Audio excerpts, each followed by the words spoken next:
You are watching AISD Live, Abilene ISD's exclusive home for streaming live games and events.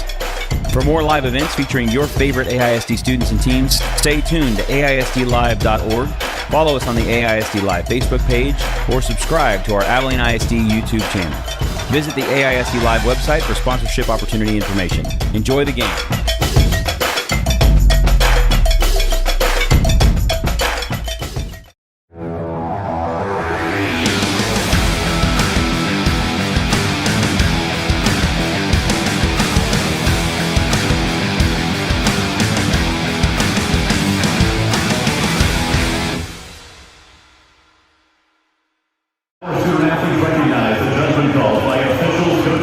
Good evening, ladies and gentlemen, and welcome to Shotwell Stadium as we bring you Homecoming 2025 as the Cooper Cougars are home for the Lubbock Coronado Mustangs. I'm Jimmy Pogue along with Rick Casey. Glad to be here tonight. Rick, one of these two teams has got to get healthy pretty quick. Yeah, they do.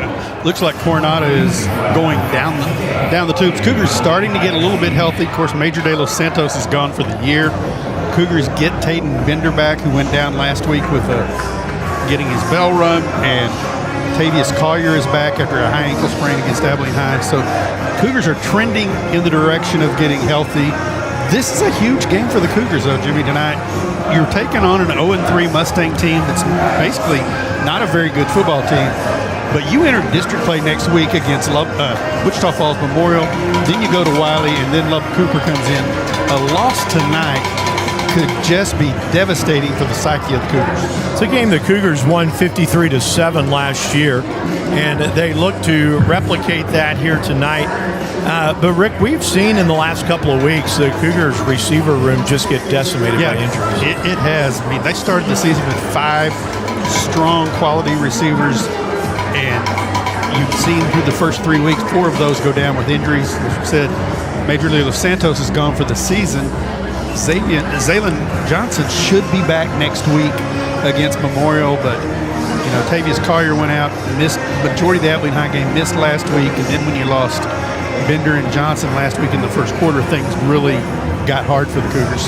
And the Cougars should have Collier's suited up tonight and ready to go, so should be ready for the ball game. Meanwhile, Lubbock Coronado, the odd thing that we have seen, J.J. Villalobos, who has been kind of their guy for the year, is not scheduled to play tonight. Not exactly sure what is going on there. Yeah, he's not in uniform. I would assume it's an injury.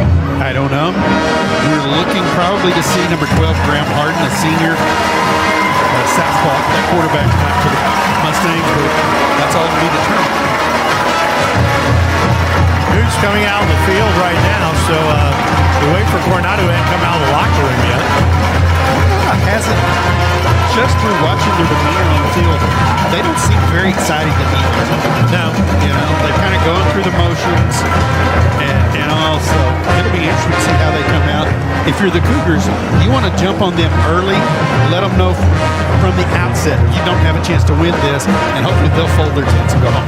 One of the odd things that I heard as we were getting ready and doing pregame stuff is that a couple people said that this Lubbock Coronado team is strangely similar to Lubbock High the last few years when Cooper just dominate them. So yeah, it's a team, like you said, without a lot of, you see them out right now just walking down the ramp. You don't see a lot of urgency or anything else. They're 0-3 on the season. Cooper comes in 1-2. We were talking about what a big game this is for the Cougars because a win tonight, 2-2 in non-district, getting ready for the 3-game gauntlet. But let's right now take a look at our starting lineup. First for the Coronado Mustangs on offense, here's Rick. All right, for the Mustangs, we'll look first to the offensive line. Starting center, number 52, Rocco Franklin, 5'10", 290-pound sophomore. Left guard is number 58, Jamar Ritchie, a 6'1", 285-pound senior. Right guard's number 55, Sebastian Rosales, 6'2", 305-pound junior. Left tackle's number 78, Cutter Hudson. He's 6'3", 315 pounds, and a senior. And the right tackle's number 70, Jacob Wilson, 6'1", 255 pounds, and a senior. Quarterback tonight, we're assuming, is number 12, Graham Harden. He's a 6'1", 185-pound senior. Starting running back is Aiden Gutierrez, number 28. He's 5'9", 175 pounds and a junior, but look to see Darian Brooks, number 22, get a lot of carries tonight for the Mustangs. Receiving core, number 11, Cam Miller, 5'11", 170 pounds and a junior. Number 9, Rebel Beckham, he's 6 foot, 185 pounds and a sophomore. Their tight end is number 4, Hayden Harger. He's 6'3", 225 pounds and a senior. And their offense, number 1, Campbell Stanek, a 5'10", 180-pound senior. He's the only member of the receiving corps that has more than 5 catches, and he's got 20. Well, he's got 20 of Villalobos' 32 on the season, which is really odd. For the Cougars defensively, it looks like this. On the nose, Israel Masawema, number 90, 230 and a senior. At one end, his brother, Isaac Masawema, 16, 180 and a senior. The all-everything Dyson Davis, the UTEP signee, number 21, 245 and a senior. The drop end is Dot. Jamarian Dunson, 180 and a junior.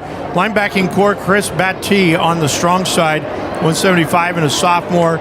In the middle is Bo Byrne, 44, 200-pound junior. And on the weak side, Cannon Adams, 40, 190 and a senior. The corners, Demarion Murray's number 8, 160 and a junior.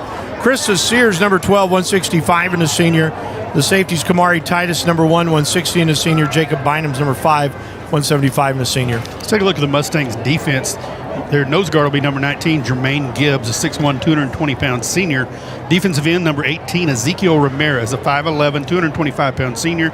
And their defensive tackles, number 5, J.J. Johnson. He's a 5'11", 215-pound senior. Their linebacking core, number 26, Jeremiah Sartuz, a 5'11", 215-pound junior. Number 23, Zakai Bibbs, 6 foot, 210-pound junior. And number 15, Trey Anthony Thompson, 5'11", 220 pounds and a senior. The corners, number 6, Willie Crane, 6 foot, 190-pound senior. And number 24, Torrance Cox, a 5'9", 160-pound junior. Weak safety, number 0, Andrew Ramirez, 6 foot, 170-pound senior. Free safety, number 8, Isaiah Doss, 6 foot, 190-pound junior. And the strong safety, number 22, Darian Brooks, a 5'10", 195-pound senior. All right, we're about to post the colors. They come out, so we'll tell you are watching this here on AISD Live. You are seeing here this evening our pregame show brought to you, as always, by Quad C Heating and Cooling. Quad C Heating and Cooling delivers fast service, expert repairs, and full installations. Don't wait. Call Quad C Heating and Cooling today, 325-480-1404. We stay right here, Rick, as we post the colors. You'll be able to hear the Cougar Band here in just a moment. Welcome to homecoming. Glad you're here. I'm glad Caleb Smith's here. Me too. He's riding shotgun in here with us here tonight. We'll talk more about him later, especially if what we need doesn't happen. We'll talk a lot about him. We also ask you to be mindful of members of our Cougar family. 3 inductions to the Cooper Hall of Fame today. Highlighted Andre Patterson, Steve Linder, and Colonel Steve Schinkel. We'll talk about them a little bit later, but we're about to pause for the national anthem, so we'll do just that here on AISD Live.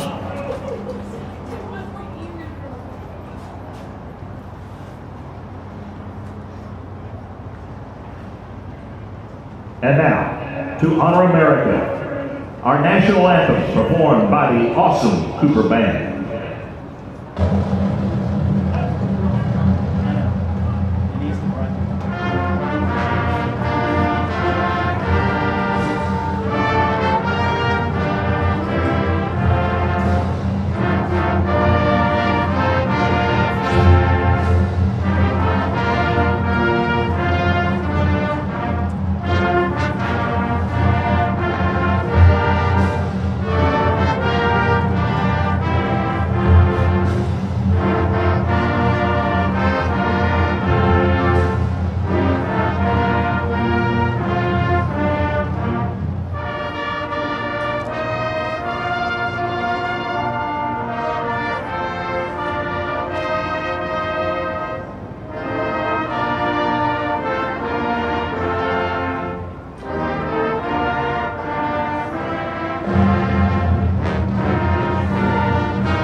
take a look at the Cougar offense tonight. The center is number 78, Smiley Martinez, 260 and a junior. The guards, Caden Bryan, Big K on the left side, 75, 320 and a senior. On the right side, Jaden Flores, 62, 270 and a senior. Both guards are returning starters. The left tackle is 64, Isaiah Kanya-Batabo, 250 and a senior. And on the right side is Marcus Andrade, 68, 260 and a senior. He too a returning starter. Jade Carrillo's the quarterback, 170 and a senior. Carrillo's 40 of 70 on the season for 548 yards, 4 touchdowns against 3 interceptions. Running back with him is going to be Peyton Ewing, 25, 37 carries, 251 yards, and 4 touchdowns for Ewing, 185 and a senior. The receiving core that we should see tonight, Tavius Collier's back, number 7. He is a junior coming into this. We should see Jace Johnson at number 11, 180 and a junior. Maddox Caspel is going to get a start tonight, number 13, 175 and a senior. And then quite possibly Taden Bender, number 9. Bender is back after getting hurt last week, a 200-pound sophomore. Captains are coming out onto the field. This is going to be a tough one to call, Rick, because the Mustangs are wearing the white jerseys with gold numbers. Cougars are wearing the red jerseys with blue numbers. So we're going to have a numeric nightmare tonight. Yes. That's fun to say, numeric nightmare. But nightmare for homecoming. Yeah, but before we get into this, again, we thank our pregame show sponsor, Quad C Heating and Cooling. Stay cozy in the winter and cool in the summer with Quad C Heating and Cooling. I'd like for Quad C to make it happen with heating right now. I'd like for it to get a little cooler. Quad C Heating and Cooling delivers fast service, expert repairs, full installations. Don't wait. Call Quad C Heating and Cooling today, 325-480-1404.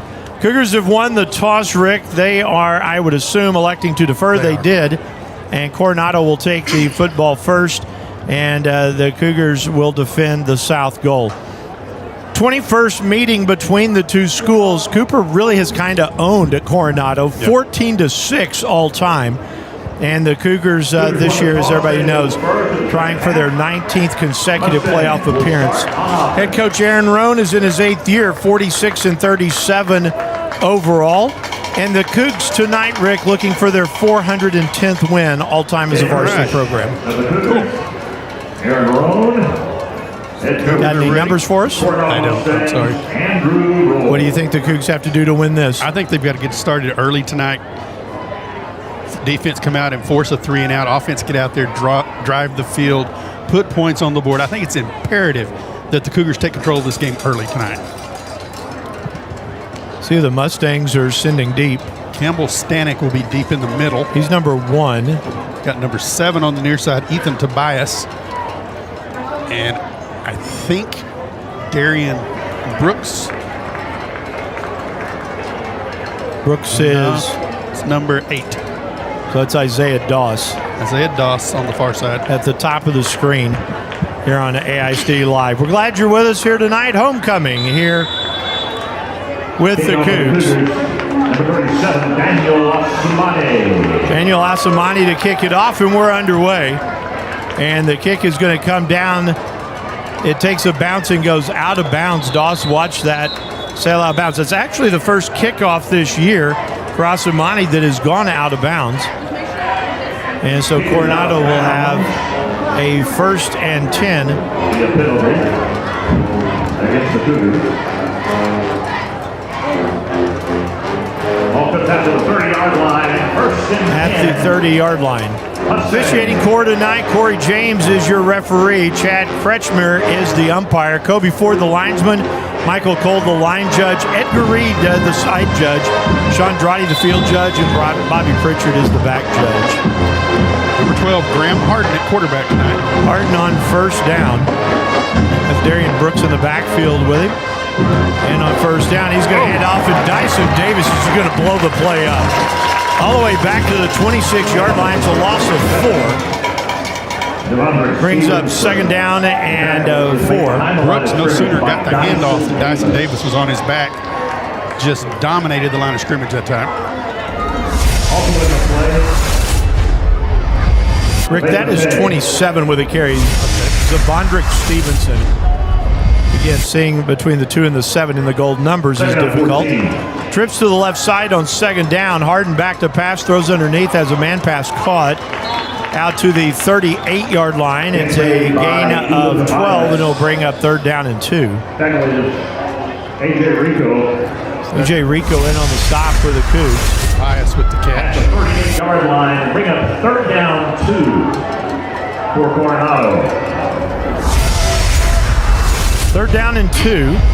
At quarterback, number 13, Kareem Porte. Quarterback is 13, not 12. So that would be Kareem Porte. Tries to sweep the edge, and he's going to get dropped. Bring up 4th down. Good job with the Cooper defense out there. And it's Rico coming up to make the stop. Good job by A.J. Rico, and it brings up 4th down. It'll be a punting situation for the Mustangs from that 38-yard line. You know, if I'm playing my last non-district game of the year, I scrap all conventional wisdom if I'm 0-3 and just start slinging it and see what happens. You know, they lost 70-14 last week to Wiley. Parker Bottoman now on the punt. Punt is away.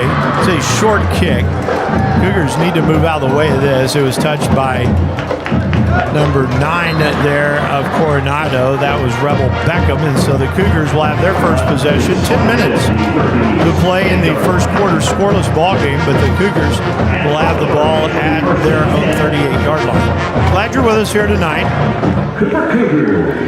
On homecoming, we will crown a queen before this night is over. Right, royalty. Cougs come out, and they will have both Peyton Ewing and Markel Sims in the backfield. Ewing, the one closest to us. Sims up top here on AISD Live. Taking Coronado a minute to get a team out here. Coronado kind of slow reacting all the way around tonight. Matthew Ballantine comes out wide to the left side on 1st down. Number 3, Jason Carrillo. Carrillo on 1st down. Takes the snap, hands it off. Here comes Peyton Ewing. Goes the right side. Gets over the 40 to the 41-yard line. It's a gain of 3. It'll bring up 2nd and 7. He'll get to the 41-yard line. Get the edge quick. Things had good pursuit, bring it down. Johnson. Tackling from left side. Valentine and then Caspell into the near slot over here. Sims goes in motion. Carrillo throws on 2nd down. Has managed Caspell, and Caspell's going to be thrown back to the original line of scrimmage. So that's a loss of 3, and they'll bring up 3rd down. Number 50, Gunnar Ramirez. 3rd and 10 for the Cougs. The Cougars have to be real careful tonight not to play down to the level of Coronado. 3rd down 10. Chase Johnson up at the top, works into the boundary on 3rd down. Carrillo back to pass, throws a little dump off, has a man pass caught, 45. Out to the 48 goes Markel Sims. He should have enough for the 1st down. He got the 48. That's a gain of 10. That'll move the sticks. Good job by Markel. Field awareness. First down of the night for the Cougars. Financial 1st down. Cougars. So on 1st down. The spot the 48 of the Cougars. Cougars just shy of midfield here with Carrillo. Take the snap on 1st down. He hands it off. He keeps it himself midfield. Jaden's got some running room. 45 hurdles a man, 40, and steps out of bounds at the 38-yard line. Jaden Carrillo has 14 and a 1st down for the Cougs. Nice run by Carrillo. Fake the handoff to Ewing, go to the left side, around the right side. Had the option of throwing, but saw a wide open hole and ran it. 8-10 1st down. 8-10 to go in the 1st quarter. Scoreless game. Cougs on the move. Snap comes back. He'll hand this one off. A stiff arm by Ewing, and Peyton Ewing puts his head down. Or Sims, excuse me. Sims has his head down and gets down to the, I think I spot that, about the 18-yard line. So a gain of 20 for Markel Sims. about to run the 6th play of the drive. Stop by Andrew Ramirez. Kason Rosario lines up at the tight end on the right side. And now Tayden Bender is the man in the backfield with Carrillo on first down. Jaden will take the snap, a quick little two-step drop, throws back corner. Pass caught, touchdown. Whoa, how about that one, Ray? Johnson, A one-hander by Matthew Valentin. Valentin pulls that down on a jump ball, and he adds the touchdown. The Cougs lead is 6-0. Wow, that's a great catch. Yes, it was. First touchdown of the year for Valentin. He went up high to pull that one in. Asimani's kick for the extra point. It's up, and it is good. So 7:55 to go in the first quarter. Cougs are on the scoreboard, 7-0. They lead it here on AISD Live.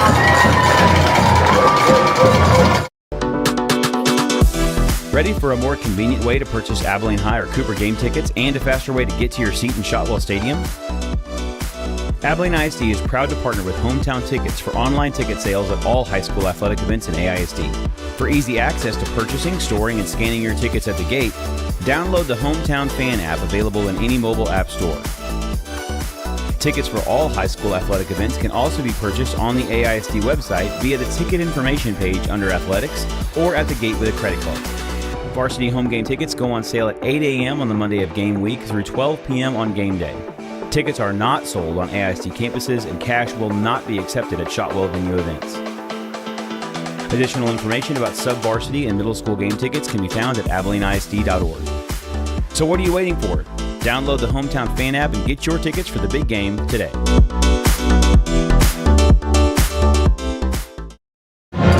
Cougars go 6 plays, 62 yards and 2:05 in the kickoff. Going to come down to the 10-yard line to Tobias. And Ethan Tobias is going to get to the 16. Matthew Valentin had the 18-yard pass from Jaden Carrillo. Point after is good to make it 7-0, and the Cougs strike first, Rick. That was big. Yeah, it was exactly what we said needed to happen, and they moved downfield in really quick and easy fashion. First down, Coronado. So the Mustangs have the first down. It's across the 15, so the 16 will be the line of scrimmage.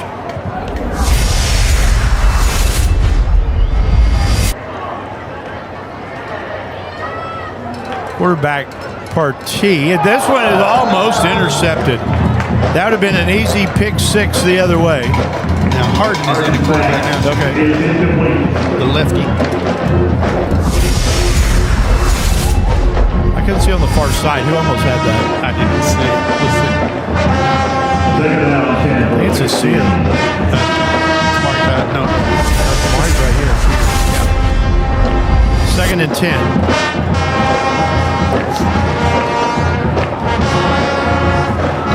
So Harden, the left-hander, takes the snap. It's high. Handoff on 2nd down. And to the 21-yard line is going to be Stevenson. He'll bring up 3rd down. 3rd and 5 for the Mustangs. 7.5 to play in the first quarter. 7-0 Cougs.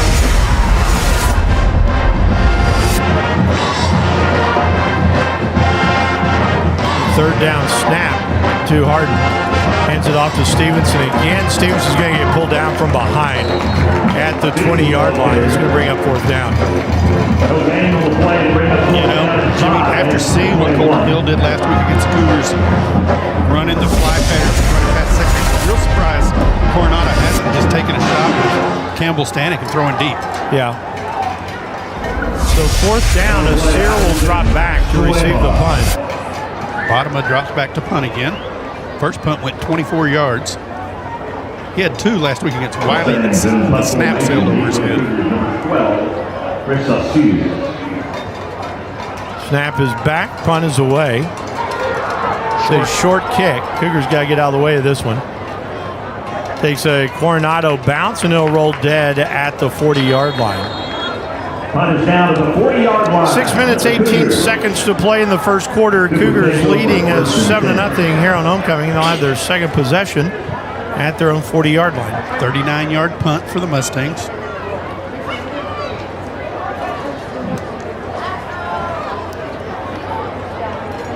Jay Collier staying on the sidelines. If they could get out of tonight without having to use him, give him another week to heal, that would be great. So Jace Johnson goes out wide to the right side.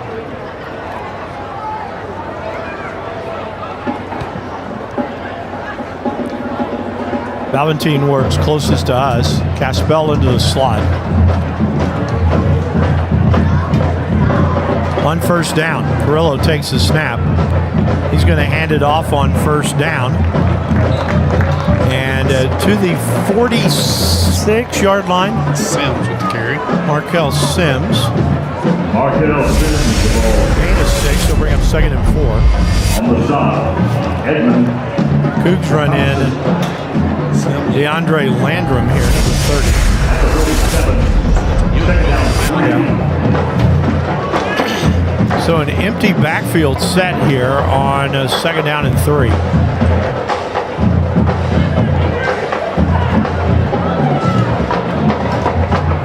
Snap comes back. Carrillo stands in, throws underneath, has a man pass caught. Valentine again gets into Mustang territory. He's got a first down at the 46. So we exchanged 46-yard lines. First down in Mustang territory. Takes the ball to the 46. Cougars with 5 first downs here in the first quarter. Now Valentine and Jace Johnson are going to change sides now. Caspell's going to continue to work into that slot. The running back is going to be Peyton Ewing in the backfield. Carrillo's not going to waste a lot of time before he tries to go over the top. Snap comes back. Here comes Ewing. Ewing tries to get to the outside. Nice play. He got tripped up at the 46. Not much there. Sims will check back in. Gain on the play. 2nd and 10. Leonard checks in. Mason Rosario checks out. 2nd and 10 now for the Cougars.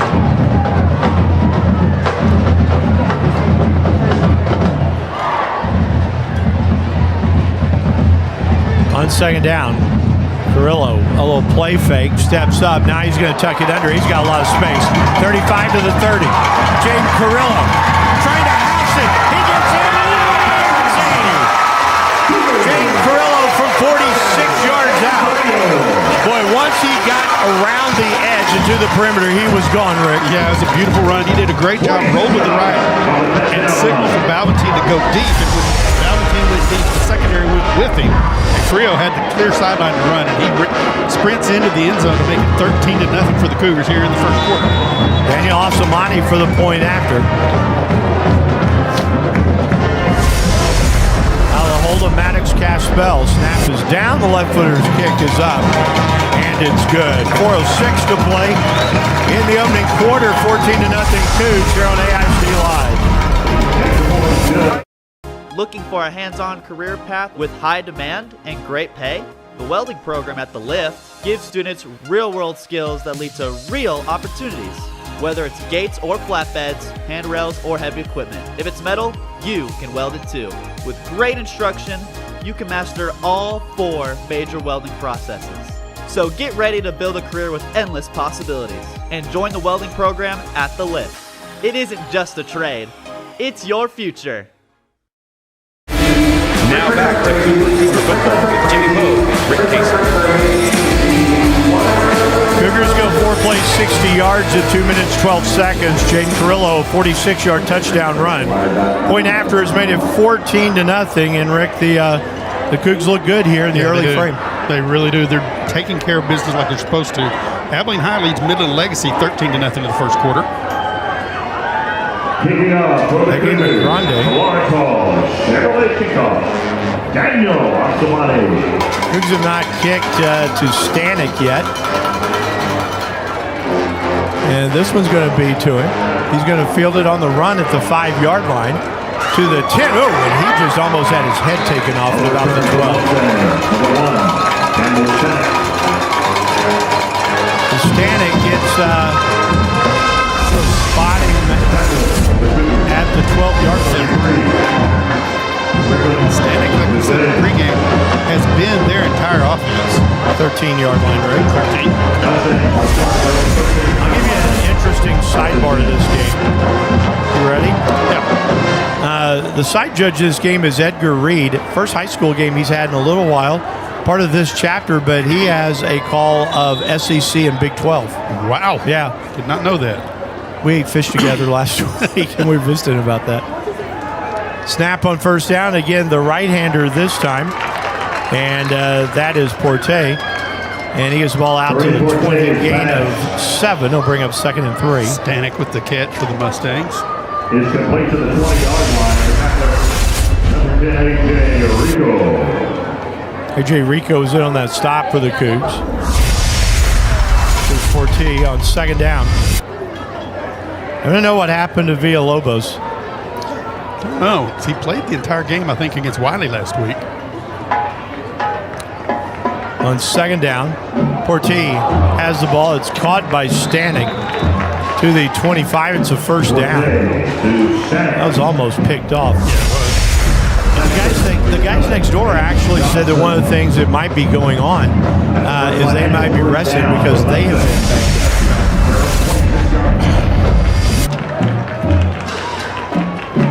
up. And you do have to look at these games as, you know, I mean, yes, you would like to win, but when you're thin in a position, and I'll talk about this after this play. 1st and 10 from the 26. Quick little pass out here on the edge. And a fumble on the play. Coronado coaches are saying that he was down, but the Cougs come away with it. Cougs had the ball in the turnover. He caught the ball.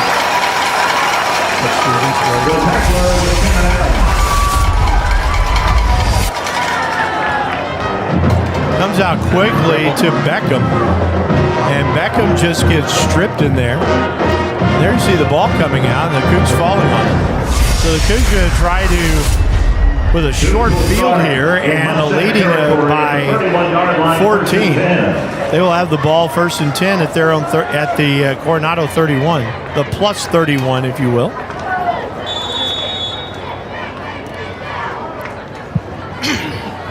And Carrillo on 1st down.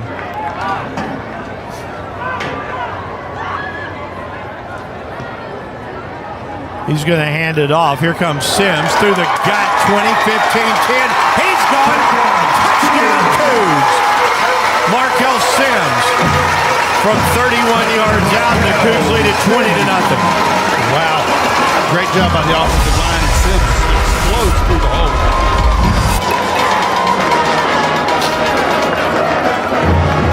Daniel Asamani will come on for his 3rd extra point of the 1st quarter. With 2:42 to play in the 1st quarter. Snap is down, the kick is up, and the kick is good. So 2:42 to play in the opening quarter. The Cougs have a 21-0 lead here on AISD Live.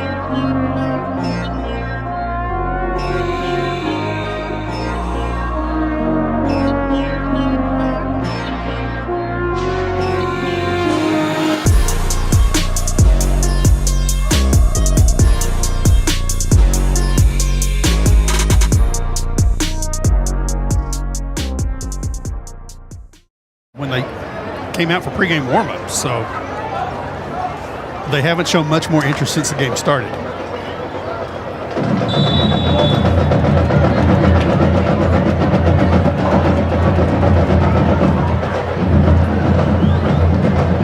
There's the kickoff. Fair catch is being called by Stank. He'll make it at the 4. We want to say thank you to our premier sponsors tonight. VIP Sports Getaway is a proud sponsor of Abilene and Cooper football broadcast throughout the 25 season. If you have a large group that you need to get to a church camp or take on a trip, call VIP Sports Getaway to help you get where you need to go. Our modern bus and van fleet and experienced drivers will get you to your destination safely and comfortably. We also offer Dallas Cowboy game ticket packages, tailgates, and all-inclusive events. We also work with Abilene ISD to move teams, bands, spirit squads, fans, and other groups to games and competitions all over Texas. Call us, 676-1199, and let us treat you like a VIP. So Coronado at their own 25-yard line on first down. Takes a snap. They fake the reverse. Stanek keeps, and he gets run out of bounds. No gain on the play. Bring up 2nd and 10. They're going to give him a 1-yard gain to the 26, I believe. Say hi to my friend Lee Kidwell. Past his bedtime. Yeah. Yeah, so, but he's up listening to us tonight. Thanks, Lee. It is homecoming. Hard man back in at quarterback.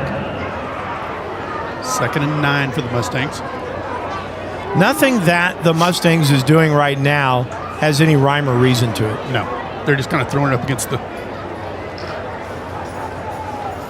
On 2nd down, he wants to throw. That one's almost intercepted. He'll bring up 3rd down. What I was going to say earlier, we were talking about Collier. You know, if I'm the Cougars now, Collier probably not playing in this game. I don't know if he was going to play anyway, because you could go with Valentin and Maddox Caspel and just kind of hope for the best. And they've kind of gotten the best. Valentin probably has the catch of the year so far. Well, Jason Johnson had the one for a touchdown, but 2 one-handed grabs now from different players. 3rd down. 3rd and 9. Mustangs 0 for 2 on 3rd down tonight.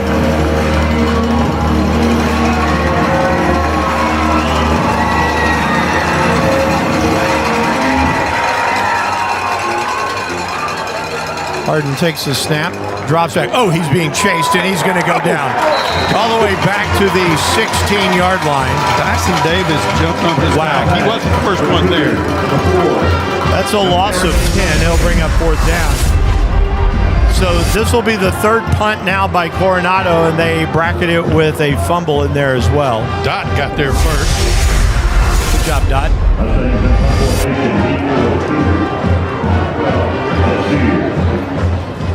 Bottom on to punt. Asir is standing in Coronado territory. Snap is high, pulls it down, gets the punt away. It's a pretty good one. Cougs nearly touched that. And it'll be down at the Cooper 48-yard line. A minute and a second to play in the first quarter. It has been all Cooper, 21-0 here over Coronado. Yeah, Jimmy, Cougars run 11 plays for 153 yards. Coronado's run 12 plays for 22 yards. Time of possession, Coronado's had at 6:34. Cougars 4:25. Jed Carrillo 4 for 4 for 32 yards. Cougars run the ball 7 times for 121 yards. Chase Johnson goes out wide to the right side. Bender and Ewing in the backfield here on first down.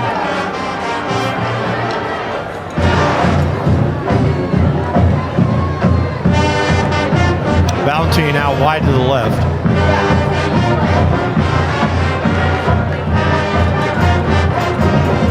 First down snap. Handoff goes to Bender. And Bender fumbled the football. It's picked up by the Mustangs. Coming back the other way is Isaiah Doss. And Doss is going to go down at the 49-yard line.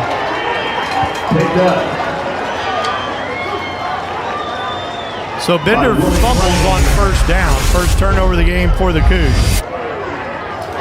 Now the Mustangs have it with 47 seconds. And they have the ball right atop midfield.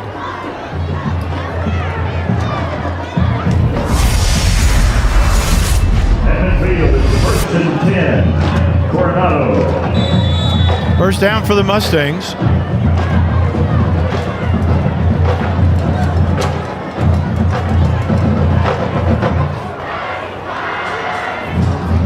Trips to the right side. Stanek goes wide to the left. Snap goes through quarterback's hands. Ball loose. Cougs are going to pick this up. Dyson Davis with a fumble recovery.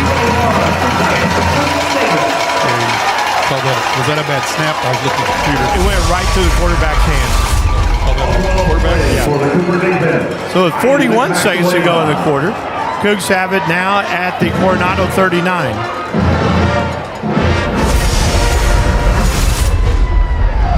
Mustang 39, first down. Cooper. DeAndre Landrum back in the ball game. He's to the right side.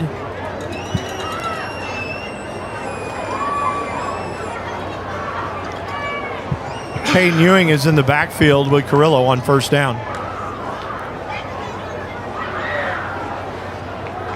Snap is back, a little play fake. Here comes Carrillo right through the gut. He's got first down yardage to the 29-yard line. That a gain of 10 should move the sticks. Yep. Good job by Carrillo reading the blocks and picks his way through, picks up 10 on first down. Cougs do not have to run a play here. 30 to 29-yard line, first and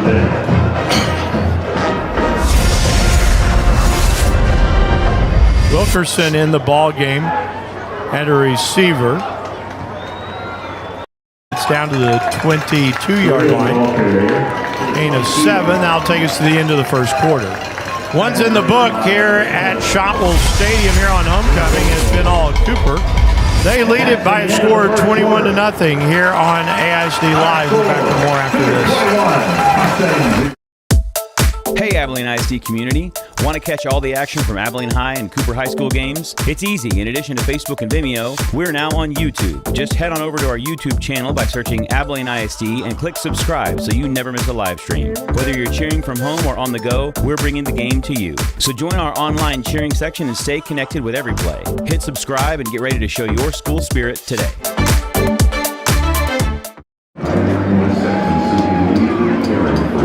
That legacy lives on today. I can't forget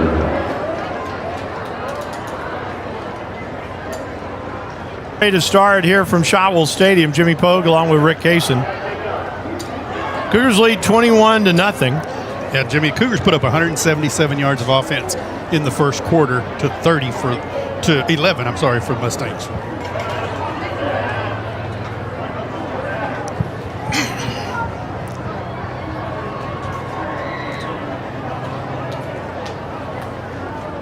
So the Cougars have it at the 22-yard line.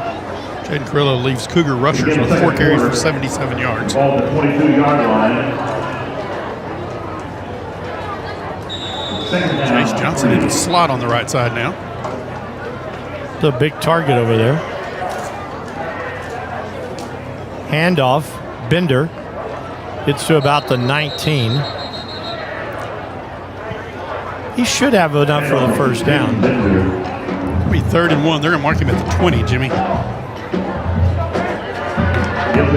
It's good to get the ball back in Bender's hands after the fumble. 3rd and 1 at the 20-yard line. 3rd and 1, 4-down territory. Bill Sims in the backfield now. 3rd and a yard. Sims breaks one tackle, 15, and he's going to be driven backwards, but he got to the 13-yard line, so that's the first down. Bill Sims, 4 carries for 65 yards. Number 25, Peyton Ewing. Tackler, Isaiah Doss. Off the 13, first final, first down, Cougars. First down for the Cougs.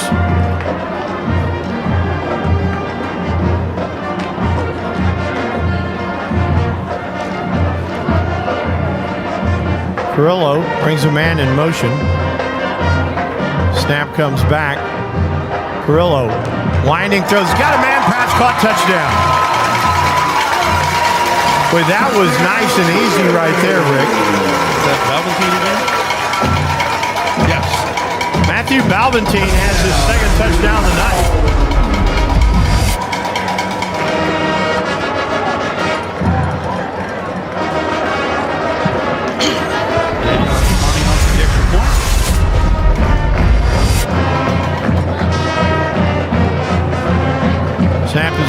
kick is up, and the kick is good. So, 10 minutes, 42 seconds to play in the half. Cougars 28-0. Rick, you got the drive. Yeah, Jimmy, the Cougars go 39 yards in 5 plays. They use 1 minute and 59 seconds off the clock to increase their lead to 28-0 here in the second quarter. Just total dominance by the Cougars tonight. Yeah, no doubt. Also want to give a shout out to our other premier sponsor. We at Great Lakes Cheese are proud to support local high school sports. Great Lakes Cheese is not just a company, we're an employee-owned family. The people you see coaching, cheering, and playing on these fields are the same folks you'll find working side by side with us every day. We love this community as much as we love our cheese, and we're honored to give back to the young athletes who represent the future of Abilene. Whether it's on the field, in the classroom, or here at Great Lakes Cheese, teamwork and dedication are what drive success. Thank you for letting us be a part of your journey. From our family at Great Lakes Cheese to yours, let's keep supporting our kids, our schools, and our hometown pride. Felipe Herrera to kick off for the Cougars. Chevrolet kickoff. And by Daniel Sumane.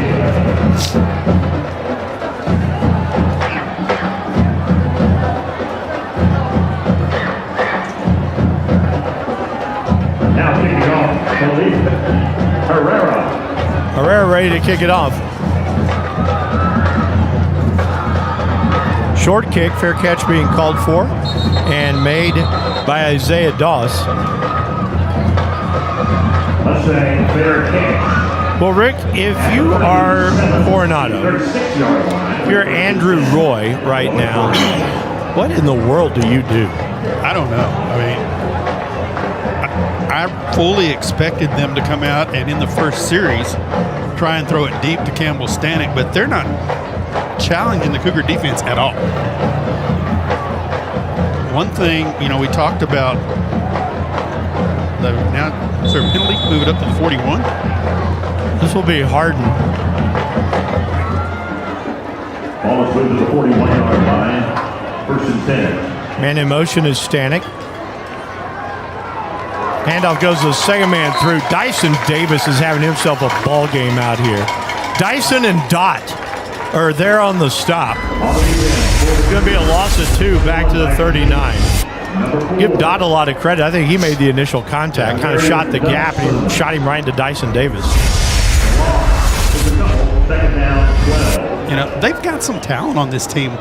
You look at their size, they look good in a football uniform, but there's just not a lot of effort. Second down, 12. Dropping back. Oh, Davis popped him. But Dyson Davis made a really nice play right there because Harden got rid of the football, and Dyson pulled his arms backwards and hit him with his chest in the shoulder pads, knocked him down. Brings up third down. Third and 12. Cougars by 28.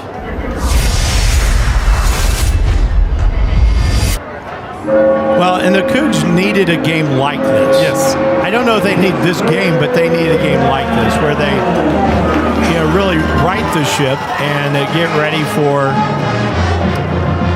the district schedule. Harden back to pass being chased. Those underneath has a man pass caught.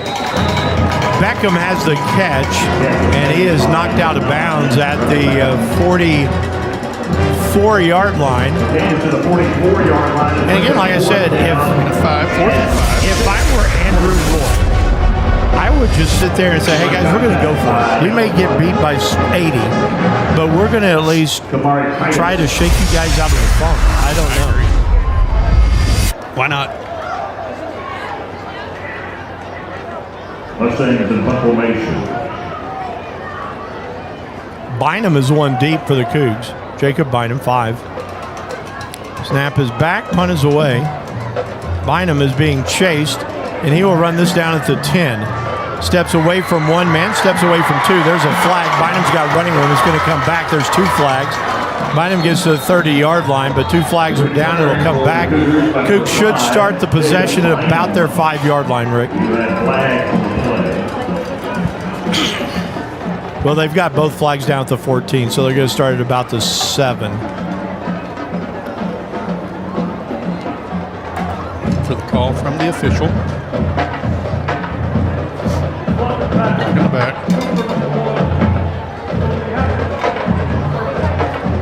So 9 minutes, 3 seconds to play in the first quarter. Cooper leads 28-0.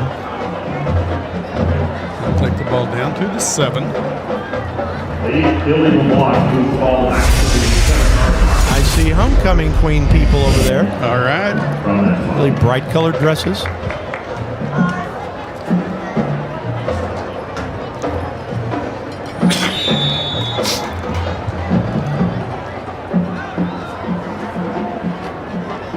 Cougars 93 yards away. Bender's in the backfield along with Ewing. On first down, Carrillo takes the snap. It's Peyton Ewing. Ewing gets in the secondary and gets out across the 15 to the 16. To get to the 16-yard line. The gain is 9 yards. Second And down, we've 1. got a injured player down for Coronado. He gets up.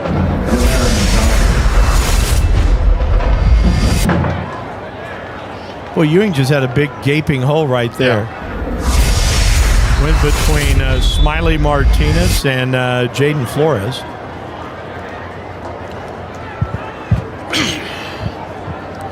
He had a beautiful run last week against San Angelo Central. Again, Ewing and Bender in the backfield. Second down 2, a short 2. Snap comes back. This will be Bender. Tatum Bender first down and more. 25. Oh, he was brought down to 30. Or he may have gone away. He was about to make the move to take it the distance and got caught from behind. Gain of 14 for Bender.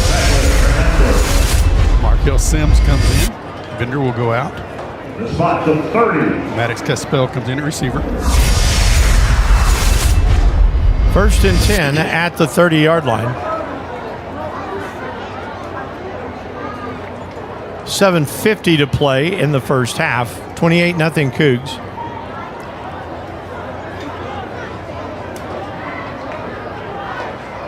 Snap is back.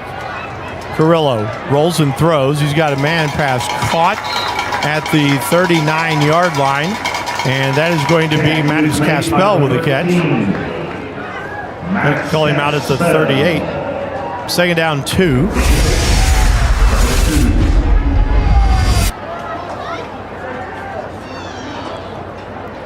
Jaden Carrillo 6 of 6 for 53 yards here in the first half. It's a pretty good quarterback efficiency rating. Yes, it is.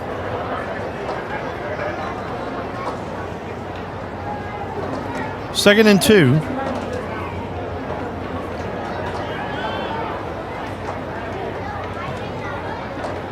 Mustangs show blitz. They were offsides. The handoff. Ewing, big hole, 45-40. Peyton Ewing, he can go. He's going to house this. That should be offsides against Coronado. The Cougs are going to wave this one off. And 62 yards. We'll wait for the call.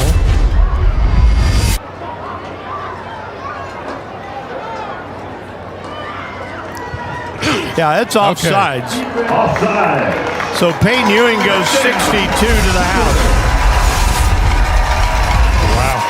Cougars 21 kick plays, 292 yards of offense.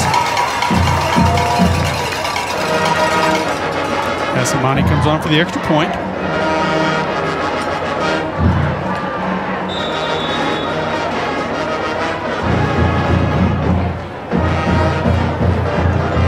Snap is down. Asamani's kick is up. And the kick is good. So, 7:20 to play in the first half. Our new score, 35-0. Rick, you've got the drive for us. Yeah, Jimmy, the Cougars go 93 yards in only 4 plays and take a minute and 42 seconds off the clock. What a run for Peyton Ewing. He got it through the initial line of scrimmage and then split the secondary and just outran everybody into the end zone.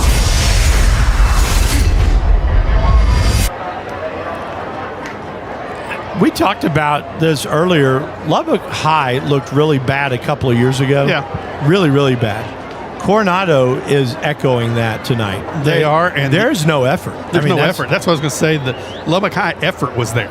Yeah. You know, I talked to Andy Penny, who did Coronado and Wiley last week, and he said, you know, Coronado never quit. They never started tonight. This is the Lawrence Hall Chevrolet kickoff. The kicker for the Herrera will kick this off.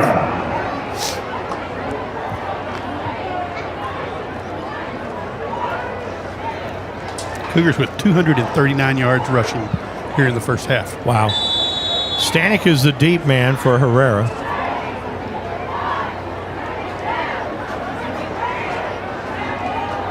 Dawson Tobias also deep. This is more of a line drive. It's going to be fielded by Doss. 20 to the 25. Tried to hurdle a man. It's going to be dropped right there. On the return from Mustang to the 6, Willie Crane. So one of the things, Rick, as you look at this game, the Cougs can, as they are dominating this game, they can start. You don't want them to feel too good about themselves, but they're playing a clean game. They're playing aggressively. They're dominating a team that they should dominate. Coronado. 5 touchdowns in 6 possessions. I think any coach will take that. There's that one fumble. But the next play, they recovered a fumble. Is this Portee in the quarterback? Yes. Portee back to pass. He gets hit as he lets go of the ball, and it's incomplete. Dyson Davis nearly had the sack. They're just running through Coronado. 7:08 to play in the half. 35-0. Coronado is an offensive line that averages about 300 pounds across, and Dyson Davis is walking through. He's not walking, but he's not having any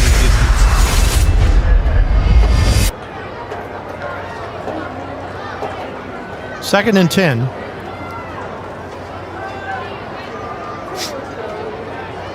Split backfield for Portee. He sends Stanek in motion.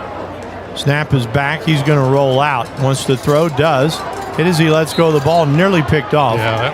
Hit Kamari Titus in the hands, who was intended for Stanek. It's going to bring up 3rd down. Well, and the other thing about Coronado, they haven't mixed anything up. They're not trying to run the football. No. Coronado quarterbacks are 5 of 10 for 35 yards. What are their running numbers as a team? 8 carries for minus 21 yards. So they've got 18 plays for 14 yards tonight. Cam Miller is the man that comes out wide to the left side here. 2 receivers to the right. Portee on 3rd and 10. Portee is the one going to. That's on the quarterback. Portee flinched. He started back, and that's going to be a false start. A false start against the quarterback you don't see often. No, you don't see that very often at all. Then they move the ball back to the 20-yard line. 3rd down 15. 3rd and 15 for the Mustangs. They're still looking for their first 3rd down conversion.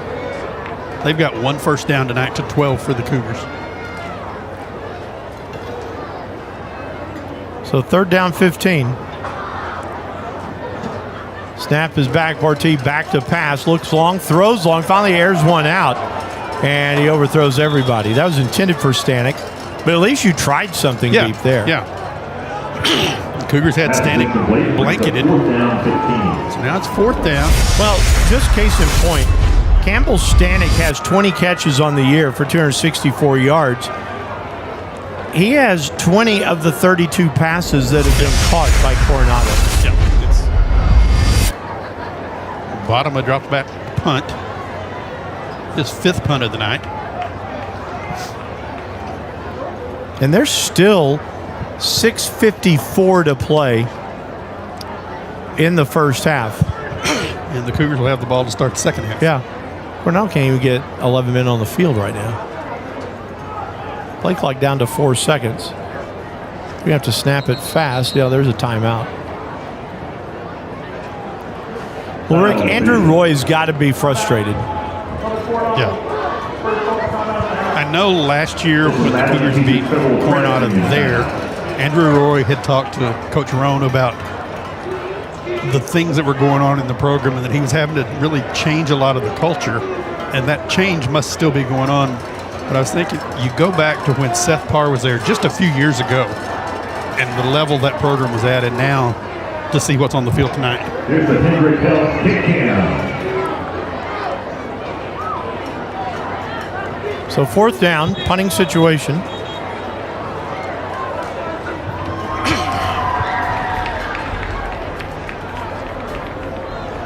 Well, the objective now of this game, Rick, is to get everybody out of the game healthy. Yeah. Chris Asir goes deep for the Cougars.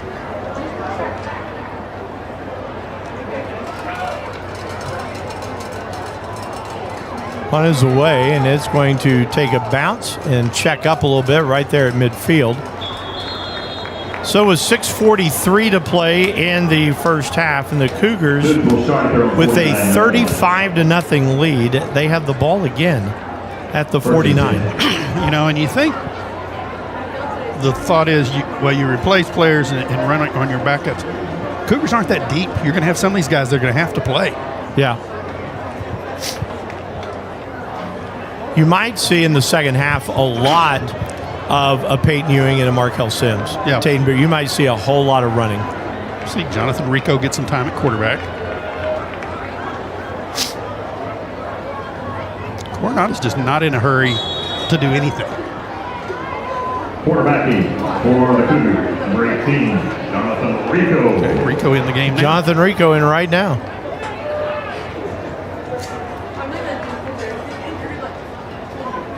Rico is 3 of 5 on the season in the air.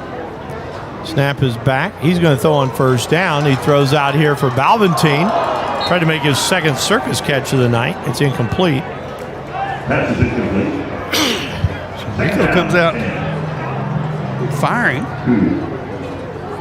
Balvantine goes out. Maddox Caspel comes in.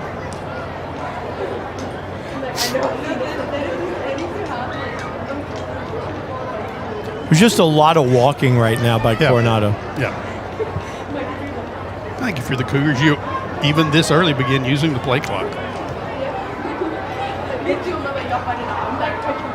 Snap back to Rico and second down. The handoff. Bender to the 49. We changed 49, so it's a gain of 2. Brings up 3rd and 8. Cougars have only faced third down twice tonight. This is the third time. They're 2 for 2. Number 23, Hills.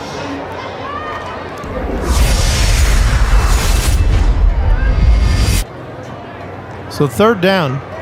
Bender in the backfield. See what Rico can do. He's got 4 receivers in the formation.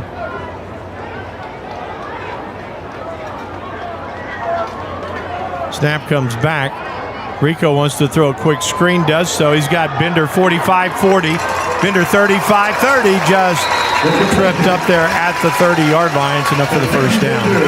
This is kind of what we were expecting out of Tayden Bender. Right? Yeah, put the ball in his hands in space. Let him use his talents. Great job on the screen pass from Rico. Took his time, delivered a strike.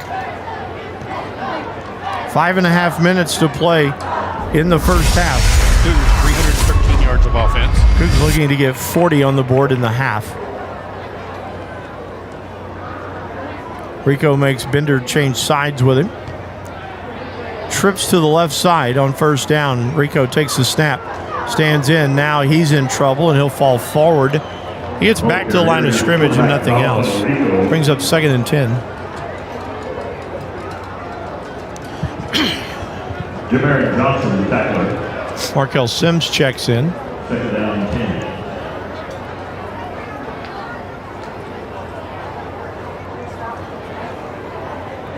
A lot of guys might earn a letter tonight, Rick. Yes, they might. Guys that you do not see get in a ball game very often.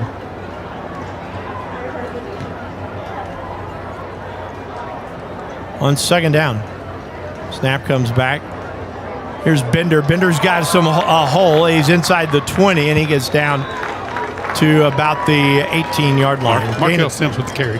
Gain of 12 on the play. Markel Sims. Here's the tackler. First Financial, first down, Cougars. Sims comes out of the game.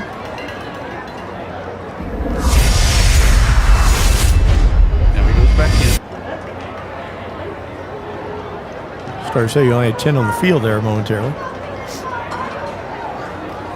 Down to the 4-minute mark. Sims there with Rico.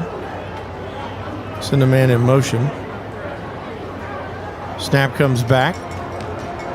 Sims, nothing doing. He's going to lose back to the 22. Loss of 4 on the play. He ran into the arms of Troy Beggs, number 71. Loss of 4. 2nd and 14 for the Cougars. 3:32 remaining in the half. I got to go next door at the half. All right. Go crown a queen. Yeah. We will come and give halftime stats and scores around the area, and then we'll join the audio for the halftime festivities. Rico rolls and throws. The ball is tipped. Nice catch at the 10. Markel Sims made a really nice catch because the ball was batted up in the air, and he kind of one-handed himself. Gets down to 7. He'll bring up 1st and goal. That's a gain of 15 on kind of a busted play. Yeah.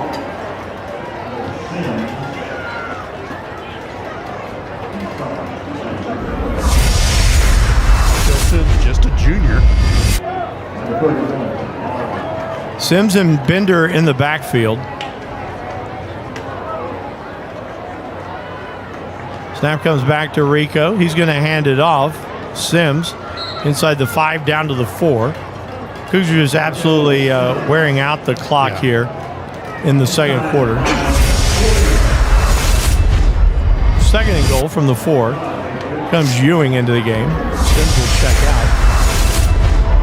Ewing with some of that. Also number 23, Hibbs.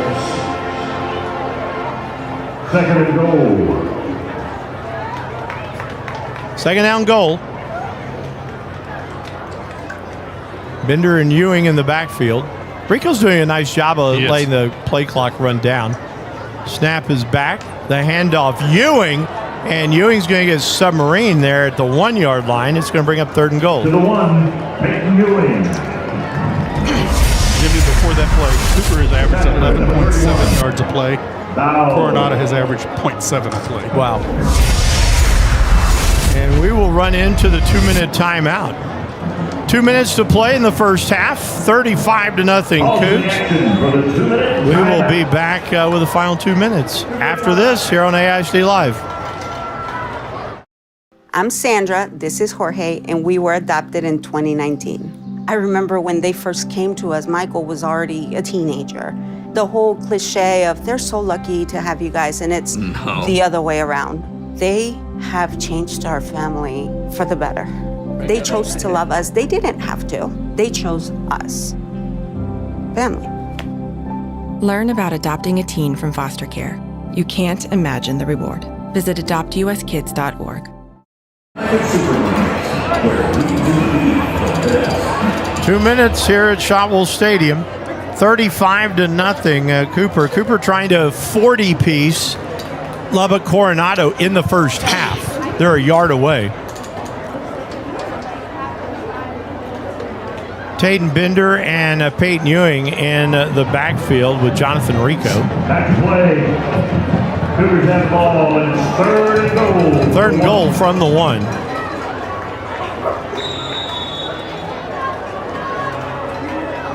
Rico takes the snap, hands it off to Bender. Bender did not get into the end zone. He is stopped at the 2. And he'll bring up 4th and goal. This is a yard. This drive started, Rick, at 6:43. Now then Dyson Davis comes in. Cannon Adams. You got a really big lineup into the game. Let's see if you brought him. Well, you brought in your field goal unit. Oh, there you go, field goal. Yeah. Max Caspel is in. It's going to be a 20-yard, a 19-yard attempt by Asumani. Into the game, number 37, Daniel Asumani. Snap is down. Asumani's kick is up, and the kick is good. So a 19-yard field goal by Daniel Asumani has given the Cougs a lead of 38-0 here with 1:11 to play in the first half. Rick, you've got the drive for us. Yeah, Jimmy, the Cougars go 49 yards in 11 plays. They take 5 minutes and 32 seconds off the clock to increase their lead to 38-0. with 1:11 remaining in the first half. Cougars have now run 31 plays for 341 yards. Wow. In the first half. You're going to have to start looking at record books. Yeah. Because this is, as far as team totals go, this is going to be up there. Well, and defensive numbers. Yeah. I mean, you've got Coronado held to 14 yards of offense. Herrera to kick off again for the Cougars.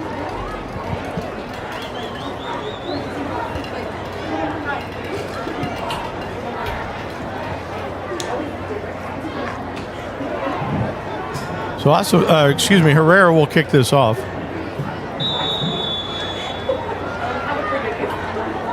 It's a Lawrence Hall Chevrolet kickoff. Number 48, Felipe Herrera. Herrera's kick, fair catch is being called for and made there at the 25-yard line. So Coronado has 1:11. Fair catch. Rick, Coronado has punted 5 times and fumbled twice in 7 possessions in the first half. Cooper has 5 touchdowns, a field goal, and 1 turnover. Wow.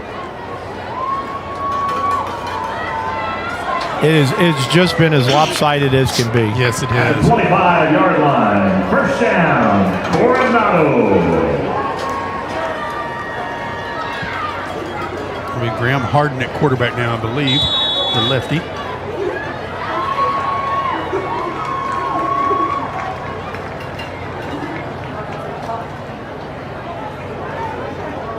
So on first down, it's a handoff. Going to run the ball to the 31-yard line, gain of 6. Handoff is to number 27, Stevenson. Give him 7 to the 32. He'll get to the 32. Biggest gain of the night. Yeah. Coronado still stuck on 1 first down in the half. Stop, number 10, Rico. And number 40, Cannon Adams. Cannon Adams are on that last stop. Second down, 3.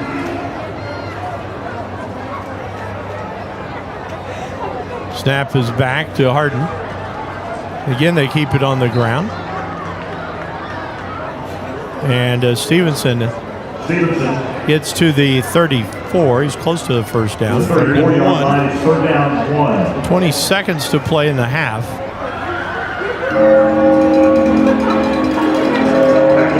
I think you just let it run out.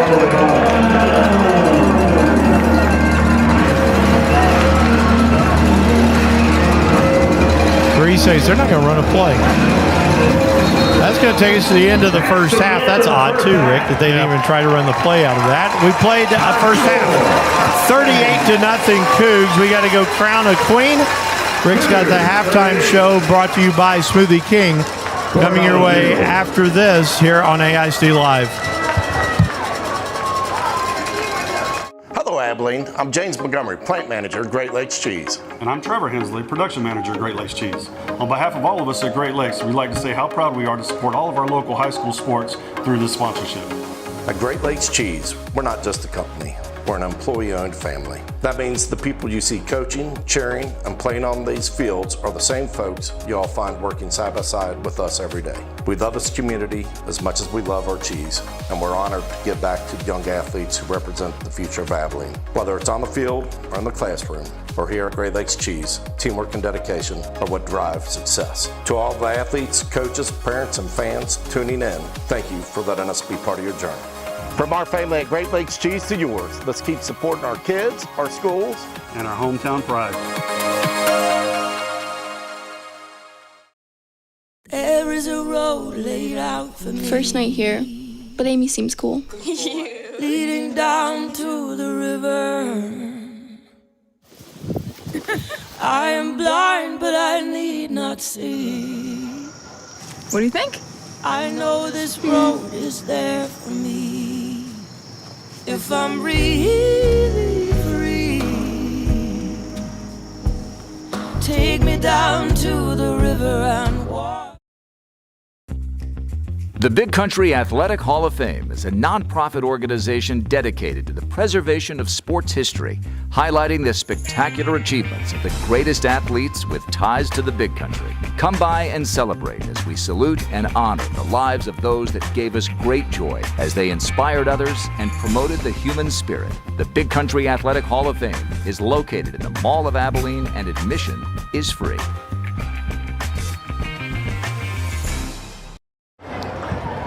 Welcome back to Shotwell Stadium. It's halftime.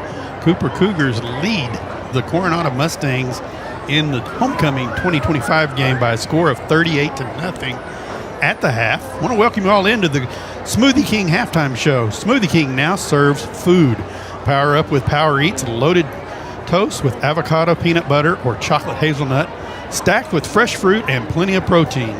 Pair one with your favorite smoothie to boost your energy level. Smoothie King at 3115 South 14th, where hard work and healthy choices pay off. Let's take a look at the halftime stats here. It's all Cougars in the first half. Cooper with 15 first downs to 1 for Coronado.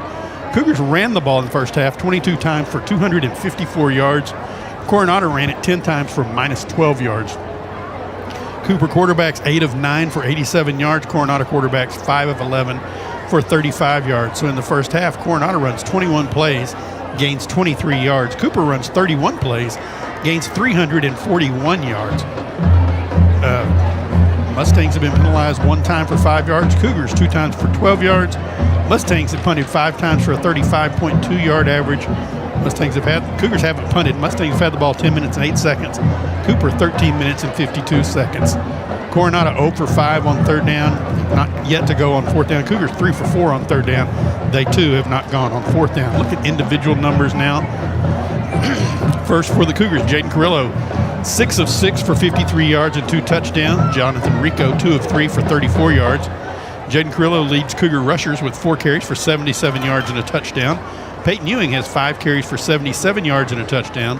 Markel Sims has 7 carries for 76 yards and a touchdown. Caden Bender has 5 carries for 24 yards. Jonathan Rico has 1 carry for 0 yards. Matt Balventine with 3 receptions for 38 yards and 2 touchdowns in the first half. Markel Sims, 2 receptions for 25 yards. Maddox Caspell, 2 catches for 5 yards, and Caden Bender had 1 catch for 19 yards. Take a look at the Mustangs numbers. Kareem Portee, 4 of 7 for 30 yards. Graham Harden, 1 for 4 for 5 yards. Zavondrick Stevenson, 6 carries for 8 yards. Campbell Stanek, 1 carry for 1 yard. Kareem Portee, 1 carry for no yards. And Graham Harden, 2 carries for minus 21 yards. Campbell Stanek has 2 receptions for 12 yards. And Revel Becker has 2 catches for 11 yards. Ethan Tobias has 1 catch for 12 yards. Look at the scoring here in the first half. Cougars opened scoring with 7:55 remaining in the first quarter when Matt Balventine caught an 18-yard pass from Jaden Carrillo. Daniel Assamani's extra point. Cougars scored in 6 plays, 62 yards, and take 2 minutes and 5 seconds off the clock. Cougars back at it again with 4:06 remaining in the quarter, and Jaden Carrillo runs 46 yards for the touchdown. Daniel Assamani with the extra point. Cougars score in 4 plays from 60 yards and take 2 minutes and 12 seconds off the clock. Then with 2:42 remaining in the opening quarter, Markel Sims goes 31 yards for the touchdown. Daniel Assamani with the kick. 1 play, 31-yard possession for 8 seconds for the Cougars. 10 minutes and 42 seconds to go in the second quarter. Matt Balverdine caught a 13-yard pass from Jaden Carrillo. Daniel Assamani's extra point was good, and the Cougars go 39 yards in 5 plays and take 1 minute and 59 seconds off the clock. Then with 7:21 remaining in the half, Peyton Ewing goes 62 yards, and Daniel Assamani had the extra point. Cougars go 93 yards in 4 plays and take 1 minute and 42 seconds off the clock. Then with 1:11 remaining in the half, Daniel Assamani kicks a 19-yard field goal to cap off an 11-play, 49-yard drive that took 5 minutes and 32 seconds off the clock and has us at 38-0 Cougars here at halftime.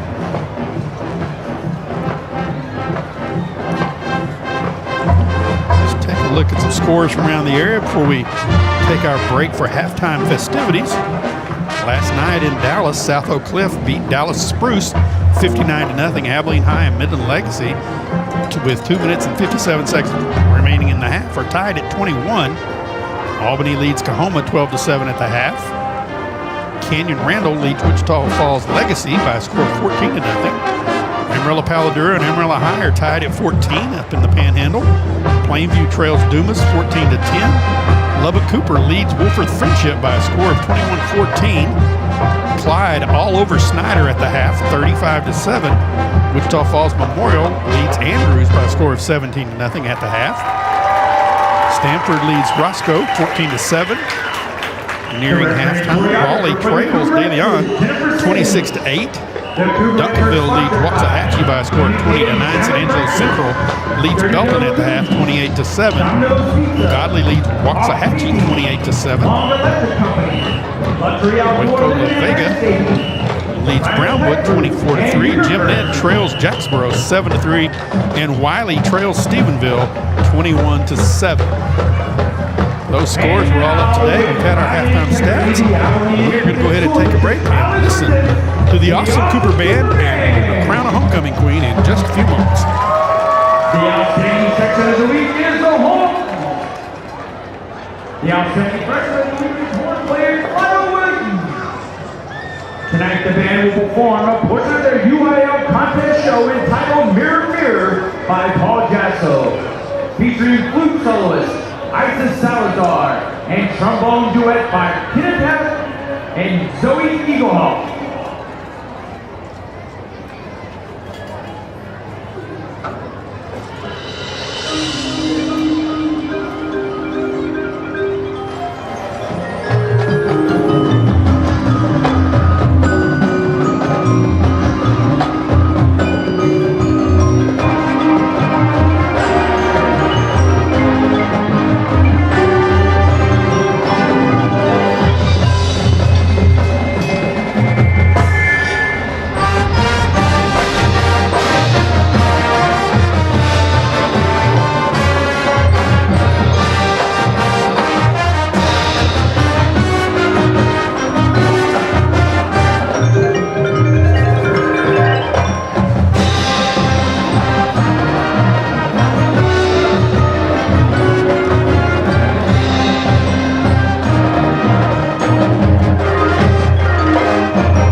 to the Smoothie King halftime show. Smoothie King now serves food. Power up with Power Eats loaded toast with avocado, peanut butter, or chocolate hazelnut, stacked with fresh fruit and plenty of protein. Pair one of these with your favorite smoothie to boost your energy levels. Smoothie King at 3115 South 14th, where hard work and healthy choices pay off. We are welcoming you back to the halftime show. Cougars lead the Coronado Mustangs by a score of 38-0. Homecoming festivities are about to begin, where we will introduce the 2025 homecoming queen. Cougars in total domination here in the first half of this ball game. Cougars run 31 plays for 341 yards in the half. Coronado runs 21 plays for 23 yards in the half. Looking for wholesale substitution in the second half for the Cougars. You want to come out of this game healthy. You want to dominate, but then come out healthy, because next week you open district as Wichita Falls Memorial, who is undefeated on the season, comes to town. They're in Andrews tonight playing the Mustangs. They'll come to town next week in the district opener. That'll be a big game for the Cougars, so you want to stay healthy tonight.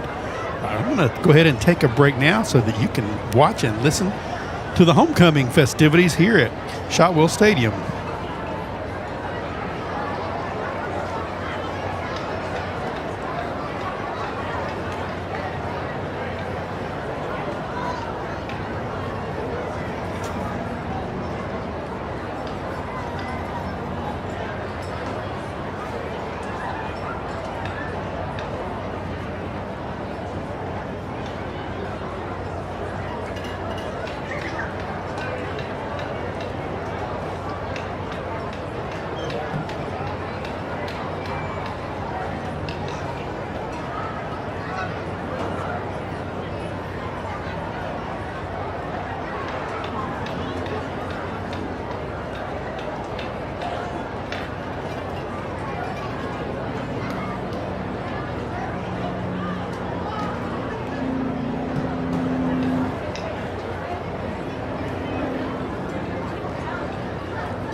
The highlight of homecoming week is the election of the homecoming queen by the student body of Cooper High School. The senior class is proud to introduce the 6 members of the Queen's Court and their escorts. Our first member, Miss Abby Alvarado. Abby is the daughter of DJ Holly Alvarado. Tonight she's being escorted by her dad.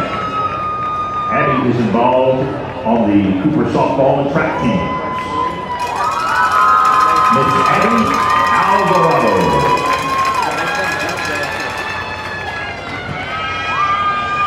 Our next member, Miss Eliza Friend, the daughter of Colonel Samuel and Susan Friend. Eliza is the Cougarette captain and is a member of Student Council, PALS, and the National Honor Society. Miss Eliza Friend.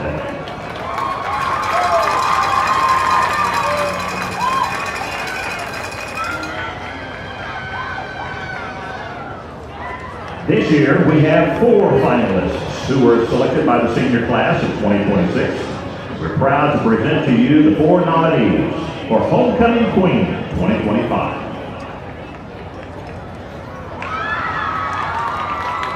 Our first nominee is Miss Truth Burleson.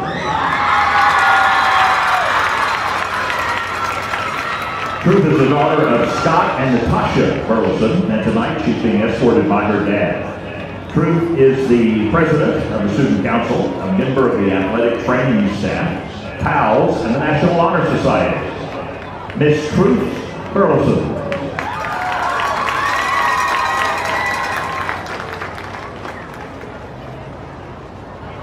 Our second nominee, Miss Holly Burris. Holly is the daughter of Summer Menchaca and Isaac Carr, and tonight she's being escorted by her dad. Holly is a member of the varsity tennis team, is the treasurer of Student Council, and is a member of the National Honor Society in PALS. Miss Holly Burris.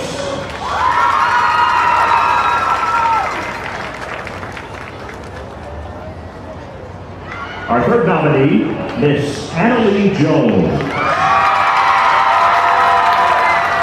Annalee is the daughter of Michael Jill Jones, and tonight she's being escorted by her dad. Annalee is the chaplain of the Cougarettes, is a member of the Student Council, PALS, and the National Honor Society. Miss Annalee Jones.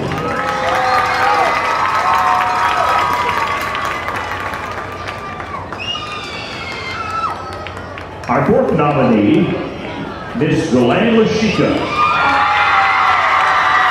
Ghislaine is the daughter of Anna Cirillo and Jack Nowetji, and tonight she's being escorted by her dad. Ghislaine is a varsity cheerleader, a member of TAPI, powerlifting, and track teams. Miss Ghislaine Lashika.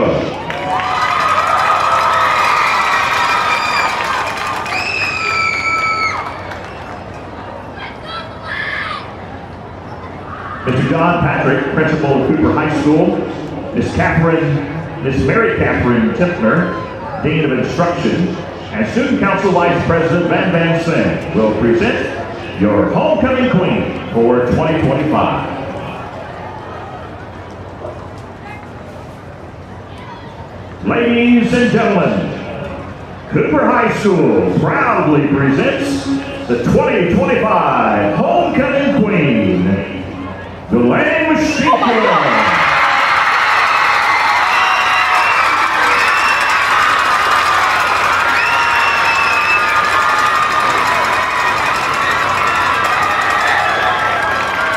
Congratulations, Miss Ghislaine Lashika.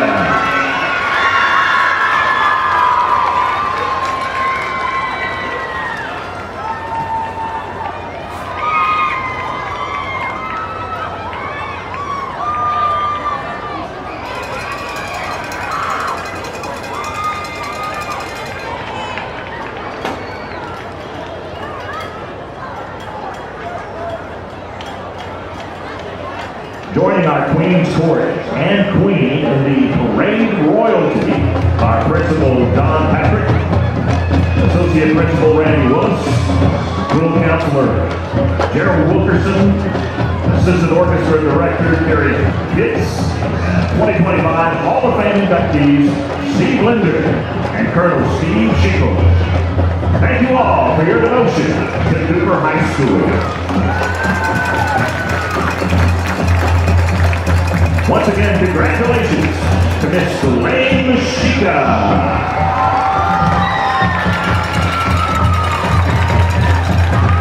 The Cooper High School band is led by drum leaders Ben Walker, Tyler Glenfier, and Brendan Moore. Directors of the Cooper Band are John Landine, Patrick Stevenson, Jessica Fox, and Zach McKinnon. Special thanks to all those awesome Cooper Band boosters and our sponsors.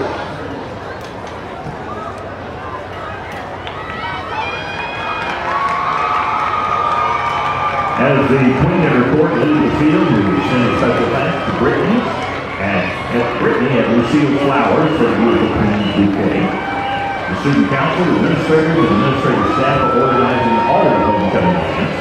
Also, a reminder that the homecoming dance is scheduled for tomorrow night from 8 to 11 at Festival Gardens at the Zoo. If you do not already have your tickets, it will be $20 at the gate.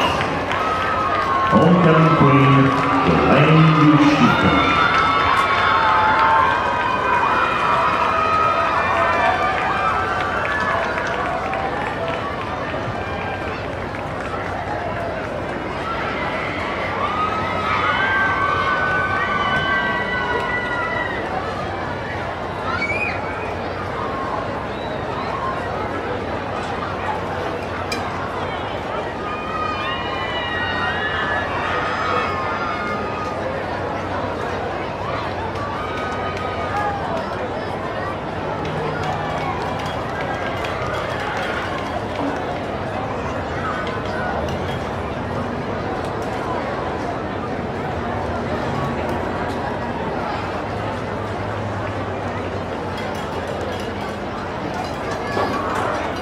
Welcome back.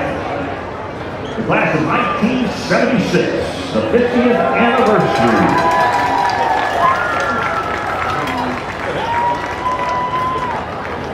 Also, hello to Mrs. Carla Morris, a member of the Queen Sports 50 years ago.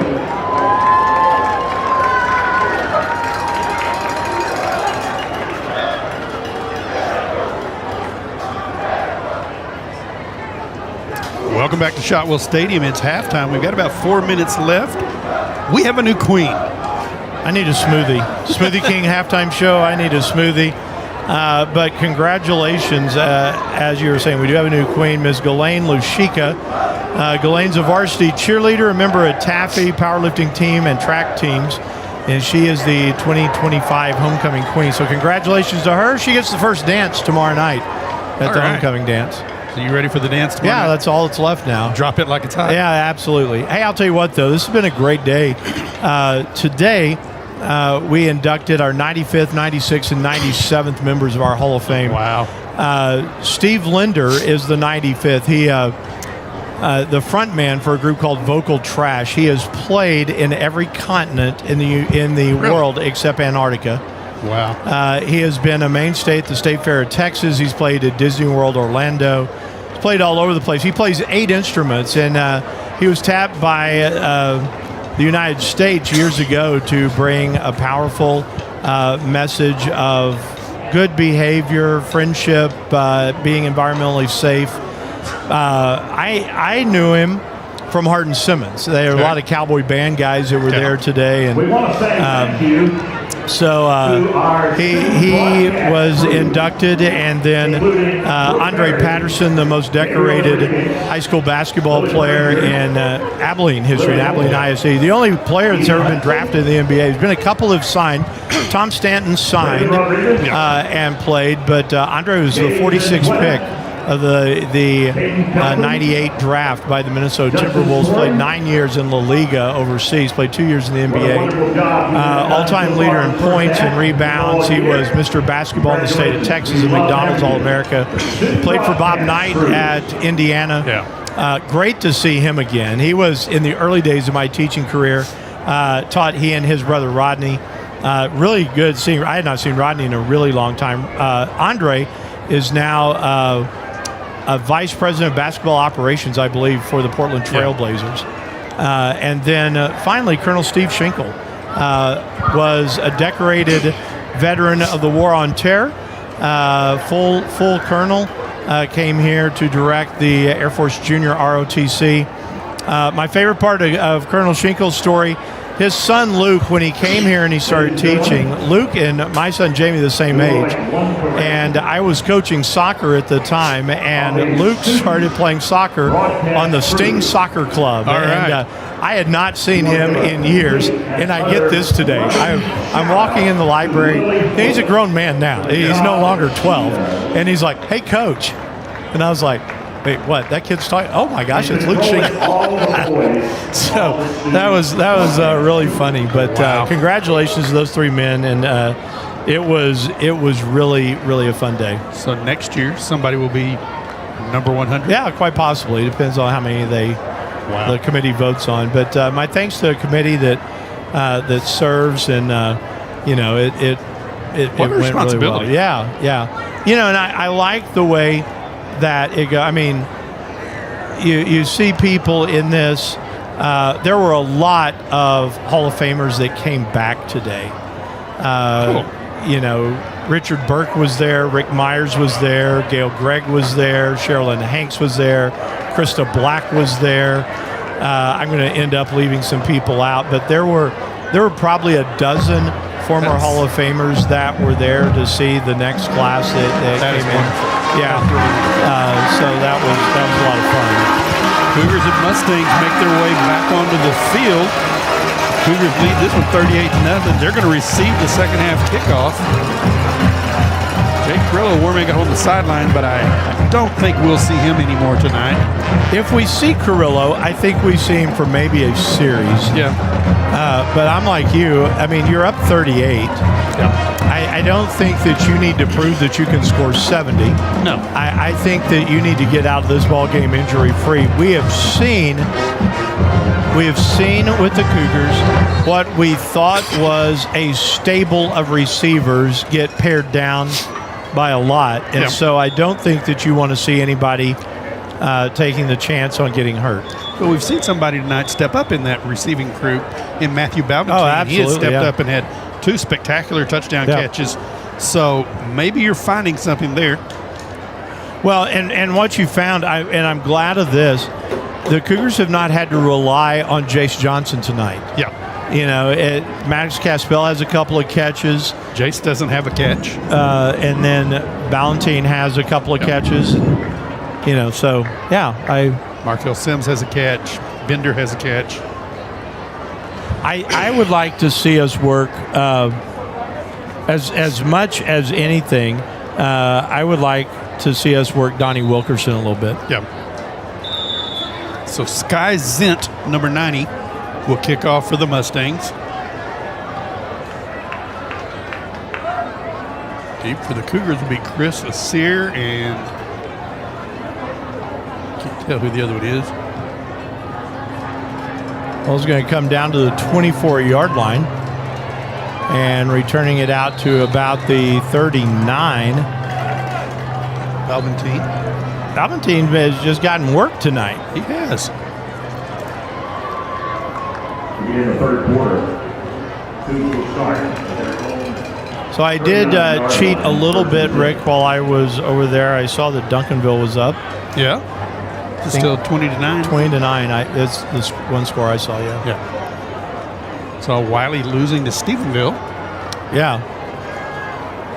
Certainly Doty's got the program rolling in Stephenville. No doubt about that. Carrillo's in at quarterback. Ewing is the running back. Trips to the right side, one to the left from the 39-yard line.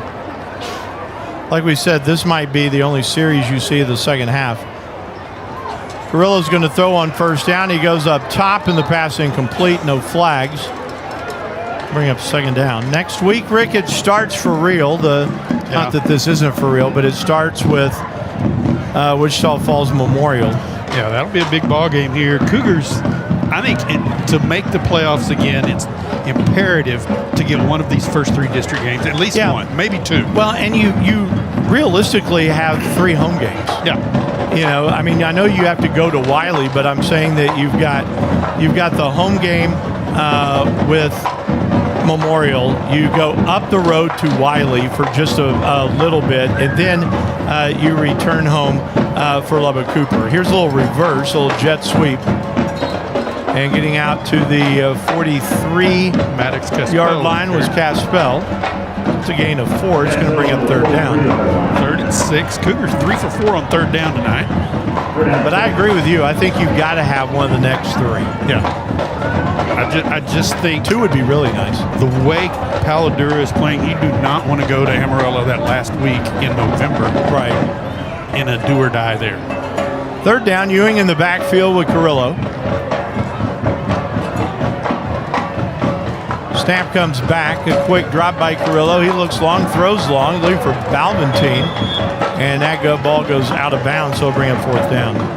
Rick, the 50th anniversary year is here, and all of a sudden these are people that we know. I know. Steve Linder was, class of 80 or 80? 70? Yeah. 80? Class of 80.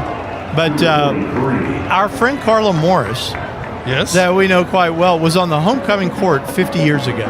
Wow. Carla's not that old. I know. Cougs will punt it away. A.J. Rico on to punt. Rico stands at his own 30, line of scrimmage the 43. First punt of the night for the Cougars. He's going to run. And he's going to run. Rico, the ball was snapped behind him. He's trying to run for a first down. He makes a little stutter step. He has midfield. I think he's got the first down. He does. That one was not designed, Rick, but there was a bad snap. Rico scooped and then went around the left side. He's run the last 2 weeks, picked up a first down both times. Almost pulled down in the backfield, but runs through the tackle.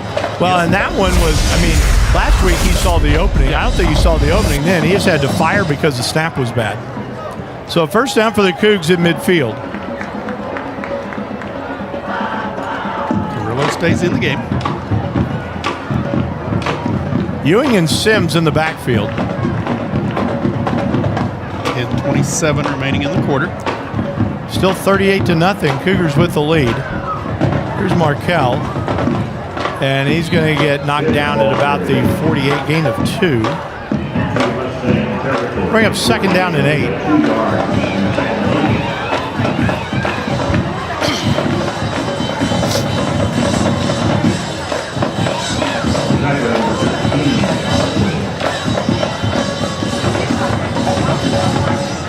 Second and 8. Snap is back.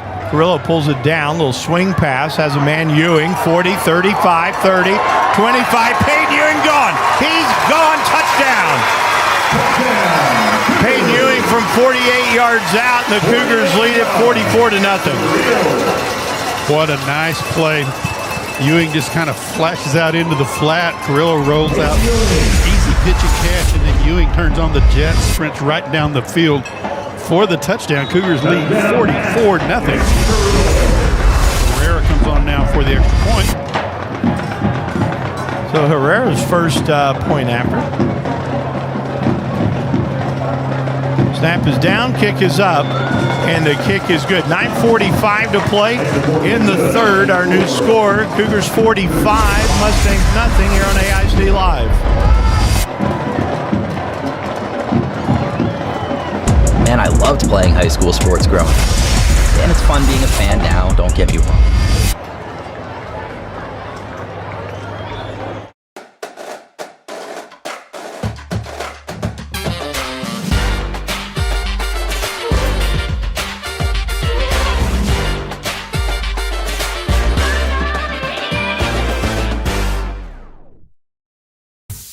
Are you looking to build a solid future in AISD? The construction program at the Lift is a perfect place to start. You'll develop practical skills working with top-of-the-line equipment and learn the techniques employers are looking for. Plus, with expert instructors guiding you, you'll be ready to jump into the workforce or continue your education in construction. We are building foundations today for the students that shape tomorrow. Join the construction program at the Lift in AISD. Cougars go 6 plays, 61 yards and 215. Peyton Ewing, 48 yards from Jaden Carrillo. Point after is good, 45-0. Cougars with the lead. And the kickoff fair catch is called for and made at the 40-yard line. So Coronado has the football and 9:45 to play in the third. 48-yard touchdown pass. Come out to work the clock and get out of here, or Calls at the 40. Mustangs had a first. Watch the clock a little bit. At 45, there may be their edges may wind a little bit. yeah. We did not see J.J. Villalobos tonight. A little surprised at that. Not sure what happened on first down. Pass is incomplete. Kareem Porte is in the lineup. They'll bring up second down. That's intended for Rebel Beckham, number 9.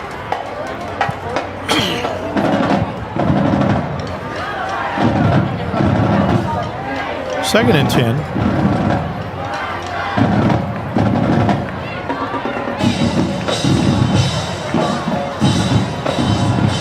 I hate to say this, Rick, but I don't.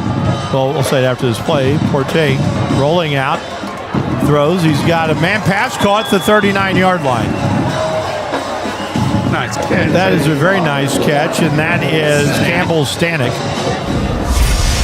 the 38 of Cooper. Second first down of the night for the Mustangs. What I was going to say is, I don't see a win in Coronado's future. No, I don't either. They do play Lubbock High. That should be quite a. Well, yeah, That could be a battle. I forgot that one. If they're in the district with Abilene High. Porte underneath for Harger. Harger gets back to the line of scrimmage and nothing else. Second and 10.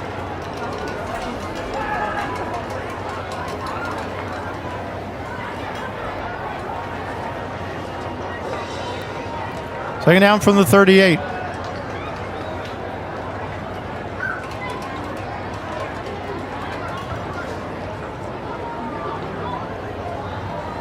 Cougars are going to jump a route here in a minute. The 8:45 mark of the third quarter, 45-0 Cougs. First time tonight, Coronado's been in Cooper territory. They're going to hand it off to Stevenson. Stevenson goes back door, takes a hit at the 31. Gain of 7. Bring up third down about 3.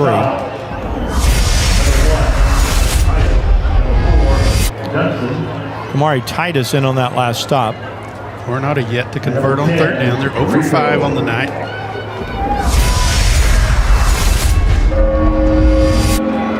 Ortiz having to count people in the huddle. Says they don't have enough. Rebel call from the sideline. Yep, and we got 10 in the huddle. Play clock's down to 7 seconds. They're going to have to call a timeout. So 7:49 to play here in the third quarter. Cooper leads 45-0. We're going to keep it here. Rick, give us some numbers. Yeah, Jimmy, Mustangs 25 plays, 52 yards on the night, 7 of 14 passing for 57. They've ran the ball 11 times for -5.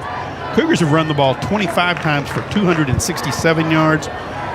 Cooper quarterbacks 9 of 12 for 135 yards. Total domination by the Cougars on both sides of the ball. Cougars 17 first downs to 2 for the Mustangs.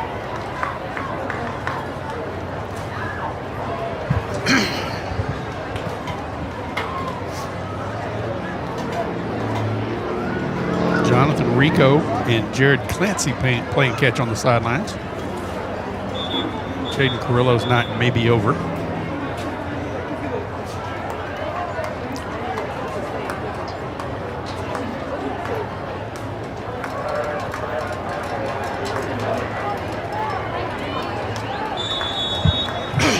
Back to action now. Break the huddle fast for Porte. Trying to get a quick hitter to get a first down. They do not. They get to the 30-yard line. So now brings up fourth down. 4th and 2 for the Mustangs. Tackle made by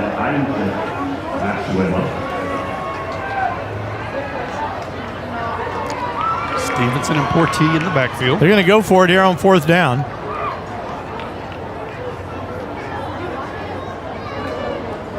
They hand it off. And, this is going to be close. He got to 20. I don't think he has the first down. He got to the 29. I think the Cougars are going to hold on downs.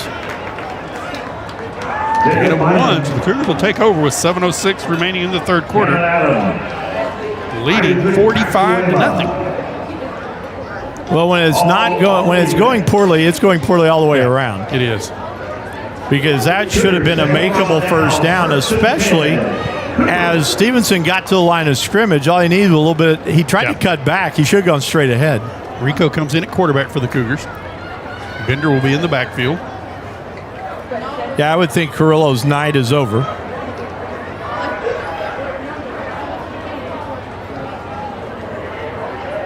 First down.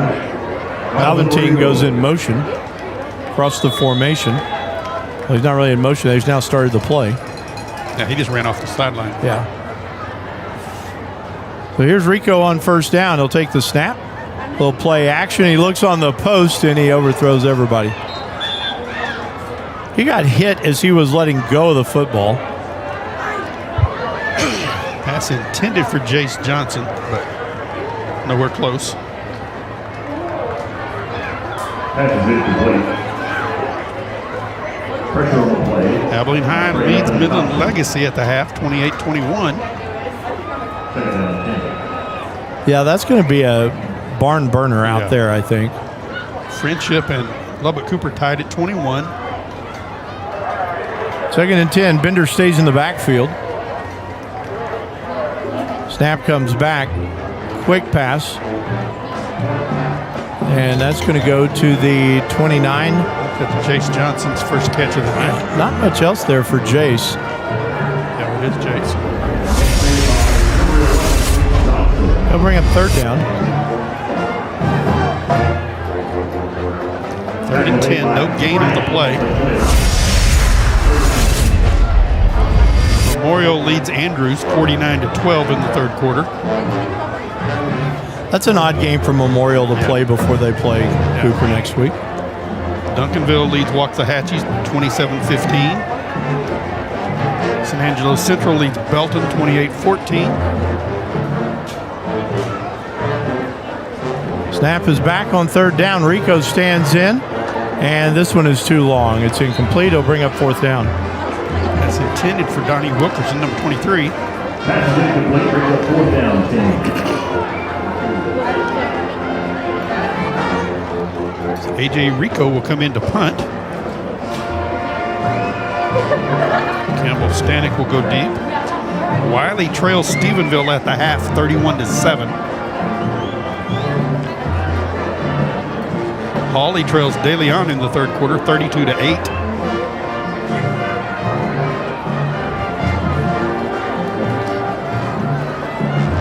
Snap is back. Rico's punt is away. Off the side of his foot, kind of spinning awkwardly.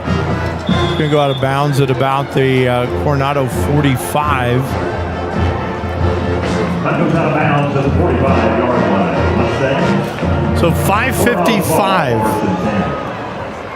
I want to say thank you to Jimmy John for providing supper tonight. 5:55 remaining in the third quarter. Cougars leading 45-0. Located at 4213 Southwest Drive in the Shops of Abilene. Thank you to Jimmy John for what you do. So first down for Coronado, their own 45-yard line.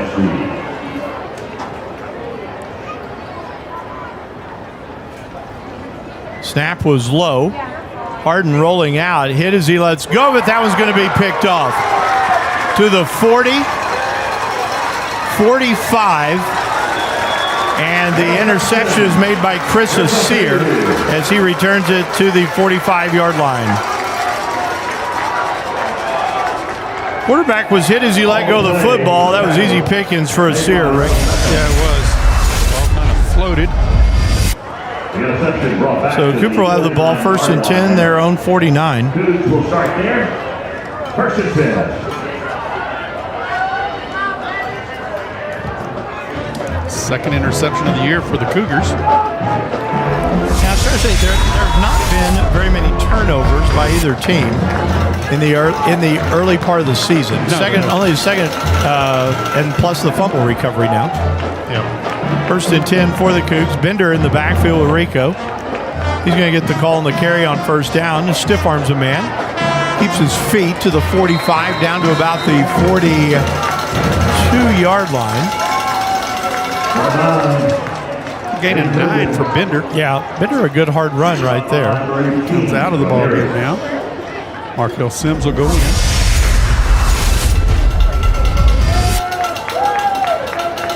No, that's Bender. Ewing. Yeah, Ewing. Ewing's got the big pad on the shoulder there. It's how it's easy to the brace. Second down, a yard. They need the 41 for a first down.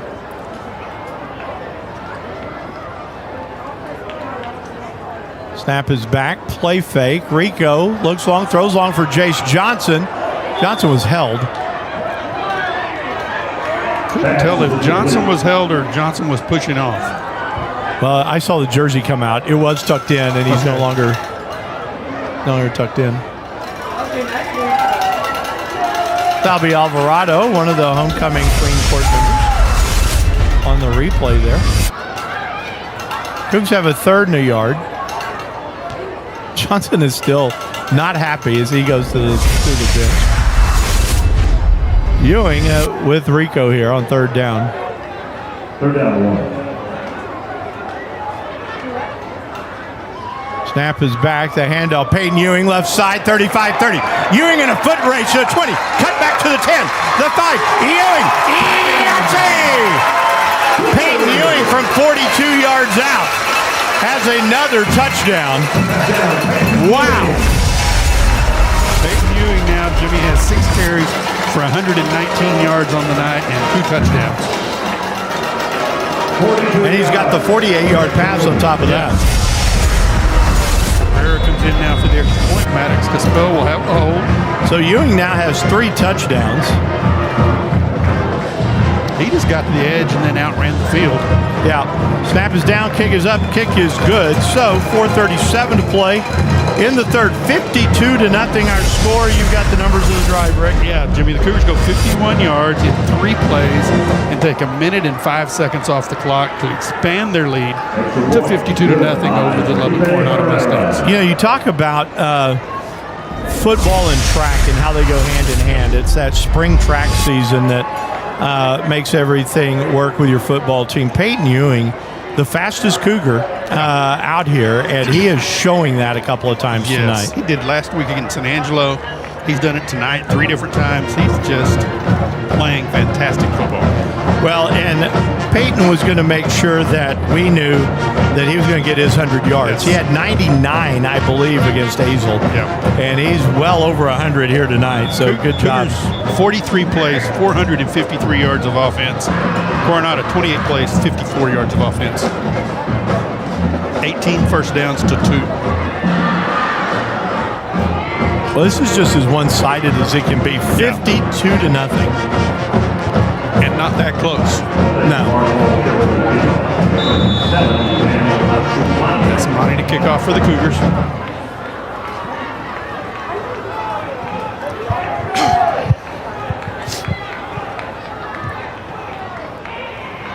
Fair catch is being called for, made at the 22-yard line. So Lubbock Coronado has the ball. 4:36 to play in the third. I'll tell you what's rough right now, too. Bless the guys next door to us, Rick. There's 2 guys from KACU that came over to call this game because the Lubbock station could not come to this one. And those guys, it is their second game to call. Oh, wow. And you are watching 52-0 right now. Wow. In your second game. So kudos to them because that I have called some of those, and you've got to be pretty experienced on the downside. It's one thing to be on the upside of 52-0. It is a total different ball game to be on the downside of this. Porti in the ball game, quarterback now for the Mustangs.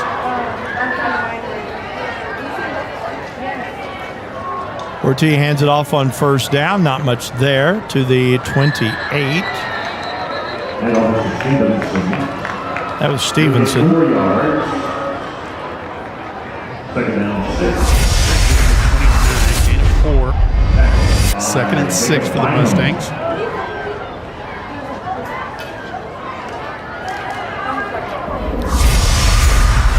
It is the 29-yard line. Second down.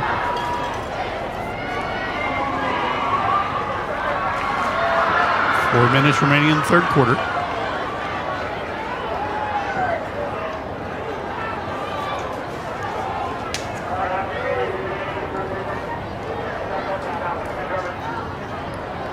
Porti will take the snap, play fake. He's going to keep it himself. And he'll get out to the 35. That should be the first down, Rick. We want to say thank you to our premier sponsors on the year. VIP Sports Getaway is a proud sponsor of Abilene High and Cooper football broadcast. If you have a large group that you need to get to a church camp or take on a trip, call VIP to help you get where you need to go. The modern bus and van fleet and experienced drivers will get you to your destination safely and comfortably. VIP Sports, 676-1199. Give them a call. Picks up the first down out to the 36. Third first down of the night for the Mustangs. Snap is back on first down. Porti wants to throw long, does. Hit as he lets go of the ball. The pass is caught. And I believe, Rick, that was Cam Miller, number 11, with the catch. He just threw that off the back foot and threw it up and is finally pulled down at the 31. Gain of 33 yards on the play for the Mustangs by far. Yeah. Biggest play of the night. Kind of inching them towards 100 yards in the ball game. 98 yards of offense.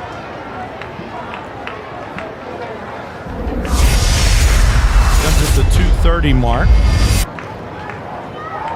Cougs getting some new ball players in the game. Ortiz stands in to throw, does so. That one's picked off.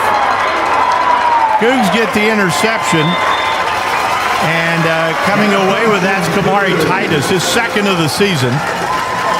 And the Cougars get the interception. Well, and that's not on Porti. That's on Campbell Stanek. Ball went right through his hands into the arms of Kamari Titus. I give the Cougs the ball to 29-yard line, their own 29. I think we may see Jared Clancy here, Rick. I can see who's coming in at quarterback. I believe it is Jared. Yeah, it is Jared. 17. So his first action. Sims in the backfield, I believe. I think you're right. Markel Sims in that backfield. Snap comes back to Clancy. Here's the toss sweep. Markel Sims fights off one man. Gets to the edge. Oh, he absolutely trucked a trainer. I think a student trainer over there. Whoa, that was a hit. He gets out to the 40-yard line. Could not slow down on that. Gain of 11.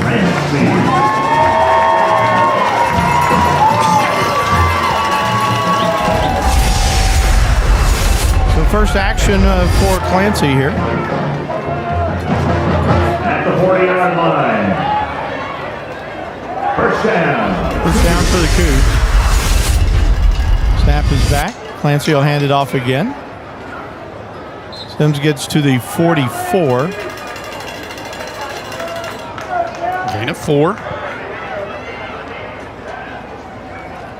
You know, some of these guys that are seeing their first action, Rick, such as Jared Clancy, you know, Rico was throwing the ball. I think you have to let Clancy, you're always just a play away from one of these guys having to play. You've got to run your offense. Yeah. 55 seconds left in the quarter. And I'm not complaining. I mean, you're up 52-0, but I'm just saying that we need to see him in action. And here we are. He's tugging it under the run here. Clancy to midfield, puts his head down, gets to the 46. There's a flag down. Way back in the backfield. Mustang territory. I think it's against the Cougars. I'm not sure what the call is going to be. It's a hold against the Cougs.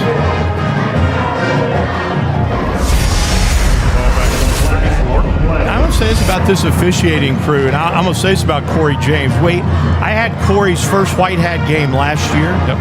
He's really good. Yeah, he is. He is really, really good, and he has a very even keel about him. You don't see, you know, sometimes you can sit there and officials can be talked into things. You don't talk Corey into anything. No. Very fair, both sides. So good job on his part. Ball goes back to the 34. Third penalty of the night on the Cougars. Second down and 16 from the 34. Clancy takes the snap. He's going to try his first pass. Rolls, looks, throws, and this one sails. And it'll bring up third down. Third down, 16. Third and 16 for the Cougars.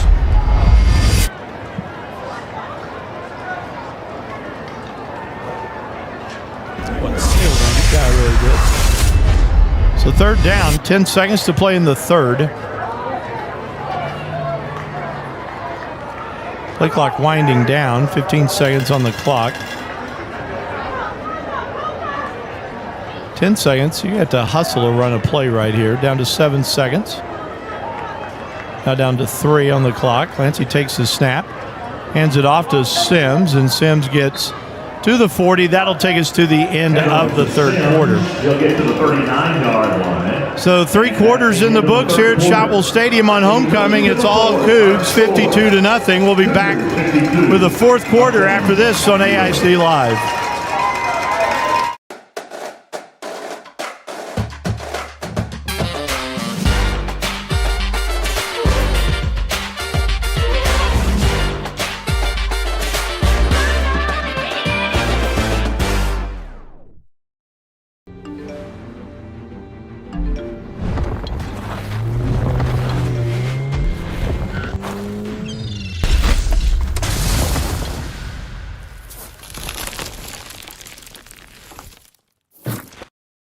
Fourth quarter ready to start here at Shotwell Stadium. Jimmy Pogue, Rick Kaysen, 52-0. Cougars with the lead. And Rick, you start looking ahead to next week to Wichita Falls Memorial. I start looking ahead to Tuesday when we'll talk to Aaron Rohn. And you got to start thinking to yourself, okay, so what's the conversation now for these coaches? Because you have finished up with a ball game that has not been close whatsoever. Yeah, I mean, I think for the Cougar coaching staff, you have to look at it as you went and took care of business. You know, you didn't play down to their level. You didn't make a lot of mistakes. Cougs with a 4th and 11 are going to punt the ball away. Rico's punt. Good kick. Good kick. I started to say, if that stayed in bounds, that was going to take a Cooper bounce, but he goes out of bounds at the 25-yard line. Anyway, I'm sorry.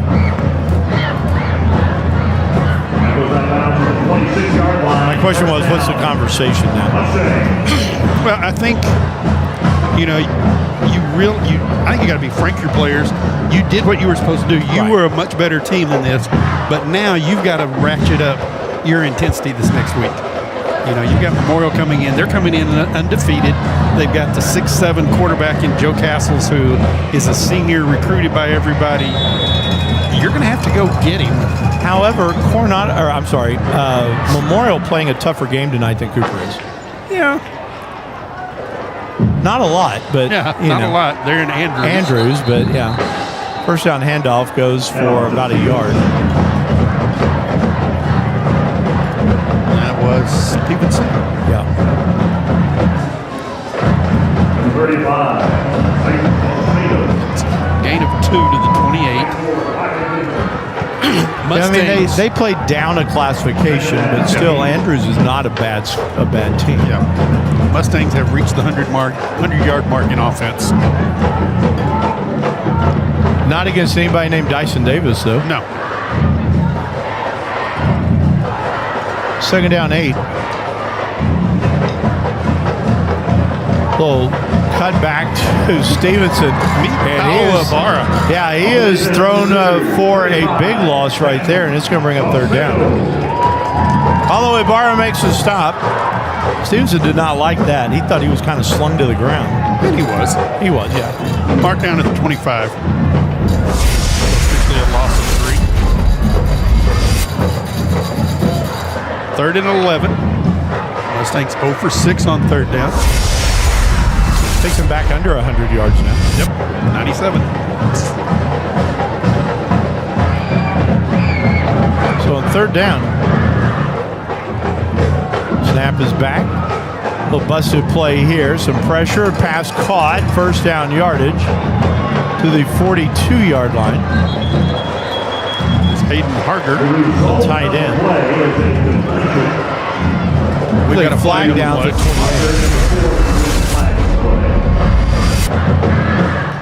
Ineligible man downfield.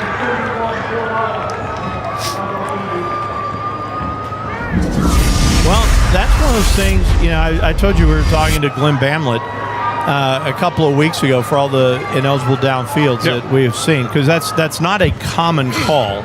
But he said it is now what the official chapters have been told to look at by their evaluators.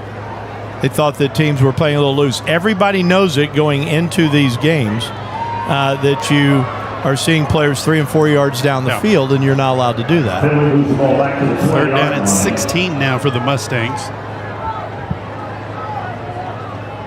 And we wondered at the time, because it was in the Abilene High game, we saw, I think, 3 of those calls, and you just ask. Yeah. So 3rd down and 16. Snap comes back. Oh, here comes a pressure, and it's dumped off underneath. And, almost breaking that, getting close to 1st down yardage. That's Rebel, yeah. I think Rebel got the 1st down. He did at the 36.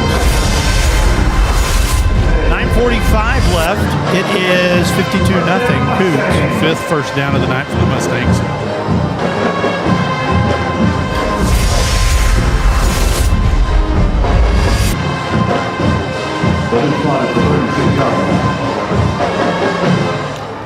It'll be interesting to see, Rick, to me, how Wiley responds after Stephenville, because Stephenville is such a physical team. Pass is knocked away, incomplete. He'll bring up 2nd down. Well, and Wiley gets this kind of game next week when they'll play Wichita Falls Legacy? Yes and no, though. I don't know that you see the runaway freight train that you've seen out here tonight. I don't know that Legacy is that bad. But you're right. Wiley should get a chance to get healthy next week. Wiley leads 31-7. Their trails 31-7, I'm sorry. Harden on second down sends a man in motion. That's Stanek. Takes the snap. Double play fake. Rolls, looks. Being chased, throws, incomplete. Pass is incomplete.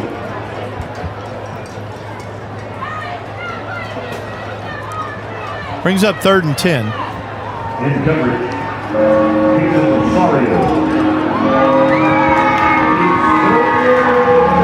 So 3rd down. 8 minutes remaining in the ballgame.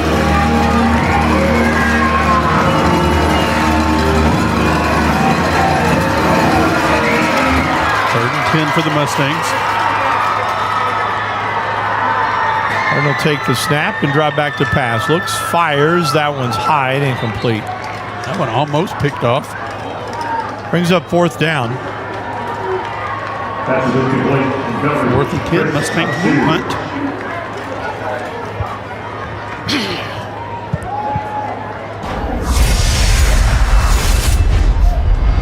Cougs will send. Fine. No, it's a Sear. Okay. Chris is Sear deep. Stands at the 35. Snap is high. It's over the punter. Cougs giving chase. Kicks it away. And it takes a little bit of a Coronado bounce. It at least bounces into Cooper territory. So once again, that center exchange has not been good for Coronado. 7:20 left to play. Cougars leading Rick 52-0. They have the football 1st and 10 at their own 47.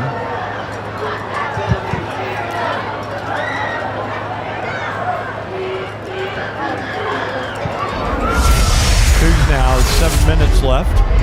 Clancy comes out for his 2nd series under center. Cougars have one receiver. Rodney Wilkerson was facing the wrong direction.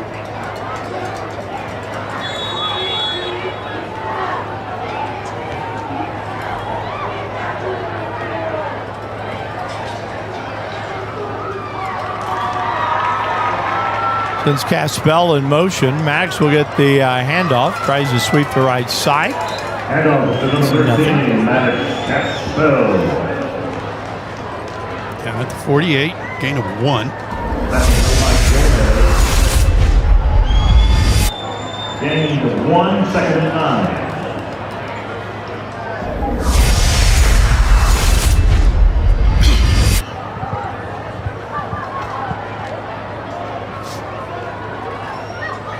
So now then it is 2nd down and 9. The clock is running. 6:20 left.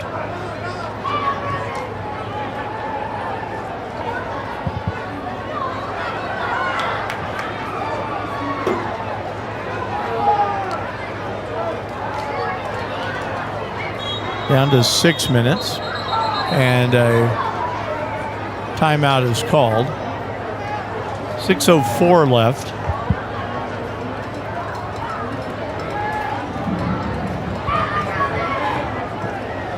Is not happy with the offense. Yeah, you see the clock running. It's not running at the moment because of the timeout, but seeing the clock running some.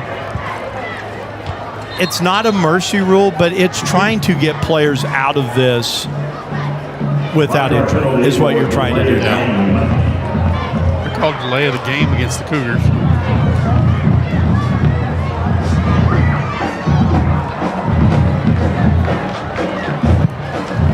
Got to shout out Taylor of Harrogate T. Yelled my voice out at the pep rally. Not yelling at the pep rally, but you just have to be so loud to talk in there. And it was going to take a lot of hot tea today. We've made it. 2nd down and a 14th, the 43-yard line. Clancy hands it off. 46-yard line. Couldn't see who that was.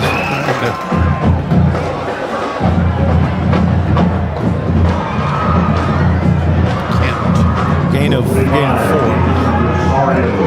Kaysen Rosario. Yeah, it is Rosario in there. Come on, Kaysen, let's go. Give him the ball again. Snap comes back to Clancy. It's a block from Rosario. Running, and Jared Clancy will get across midfield to the 49-yard line. Gain of 5. 4th and 6 now for the Cougars. At 49. They will punt. The one thing I wish we could have seen in the ball game was Donnie Wilkerson. I mean, he's played, but I wish we could have seen him on a couple of targets tonight. I think this would have helped him a little bit. A.J. Rico drops back to punt. Campbell Stanek is one of the ones deep.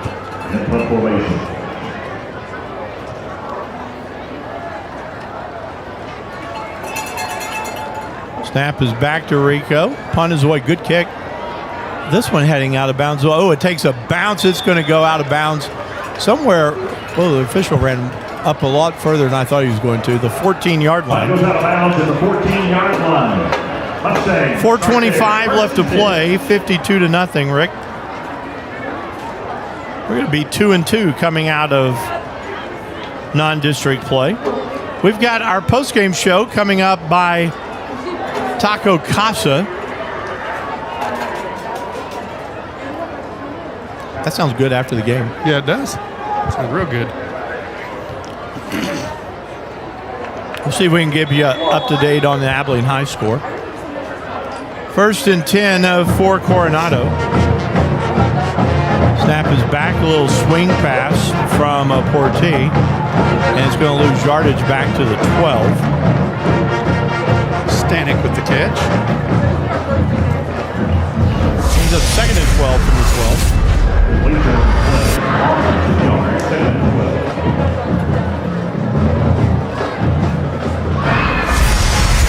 Abilene High and Midland Legacy tied at 28. 2:51 remaining in the third quarter. Wow. Snap comes back to Porte, hands it off Stevenson. Stevenson, good pursuit by the Cougs. Just went right down the line with him and throw him down. You're going to throw him down for another loss of a yard. It's going to bring up 3rd down and 13. I like it when my math is mathing. I can hear my coffee, but I heard myself first. My friend Ashley West would be so proud tonight. Frustrating night for the Mustangs, but you know, we noticed in pregame warmups they didn't have any life to them, and no, they came out of the locker room that way, and the Cougars really did a good job taking it to them. Portilla on 3rd down, rolling, looking, being chased by Ibarra. Ibarra makes a nice dive at him, and we've got a flag. They're going to call the Cougs on a late hit because they hit Portilla out of bounds. Just good pursuit. Where did he get to? The 16? I think he got to about, the 16, maybe the 17. That extra nudge is going to cost the Cougs.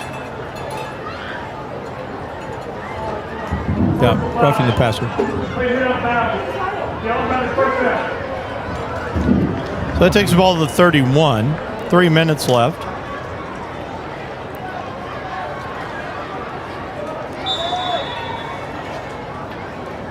Sixth first down of the night for the Mustangs. Ortiz dropping back, looking, throwing, and this is going to be intercepted. Cougs have the pick. Still with the football, coming all the way across. It's going to be a pick 6. That is number 8, Demarion Murray. Demarion Murray with the interception for the touchdown. Picks it off to 49 and returns it to the end zone.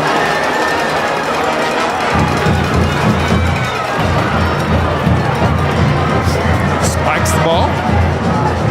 Yeah, did they throw a flag on that? I don't think think they did either. So the Cougs trying to get to 59. Pereira with the point after. Snap is down, kick is up, and the kick is good. 59-0, Rick. What I was going to say before we went and Murray had the interception, some of this you have to lay at the feet of the coaches for Coronado. Yeah. This team is not prepared. They did not look motivated coming out. No, I mean, not this is early in the season. You are 0-3 coming in. You're about to be 0-4, but 0 life in week 4 does not bode well for the rest of your season. No, it doesn't. When the games that count haven't started yet. Right. You gave up 70 last week. You've given up 59 tonight. You gave up 49, I think it was, to Lubbock Cooper. Your closest game it was against a team that's only won one game in their 2-year history.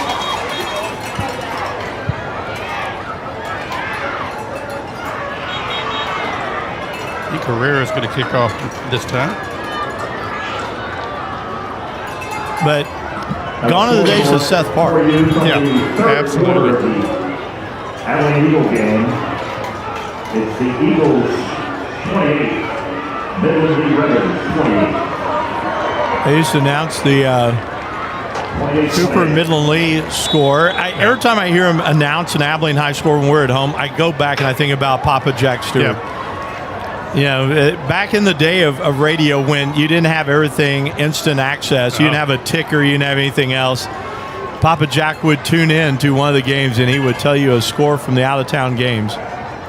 Fair catch is called for and made. And he made sure, since we're talking about homecoming, Papa Jack always made sure it was Cooper. Cooper, yep. So 2:45 left, and Coronado down by 59. Has the ball at the 25. You know, with the running clock, they could hand it off 3 times and this game would be over. Cougs getting some more players in. Give a lot of credit to these guys that have gotten to play here in the second half. The job they've done to hold Coronado out of the end zone. Yeah. First down handoff, Stevenson. Ibarra's going to sling him to the ground again. That's twice that he's done that. Gain of a yard to the 26.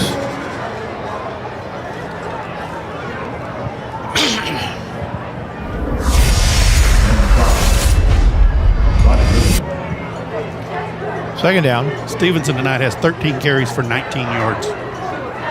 Yeah, it's been tough sledding for him. No.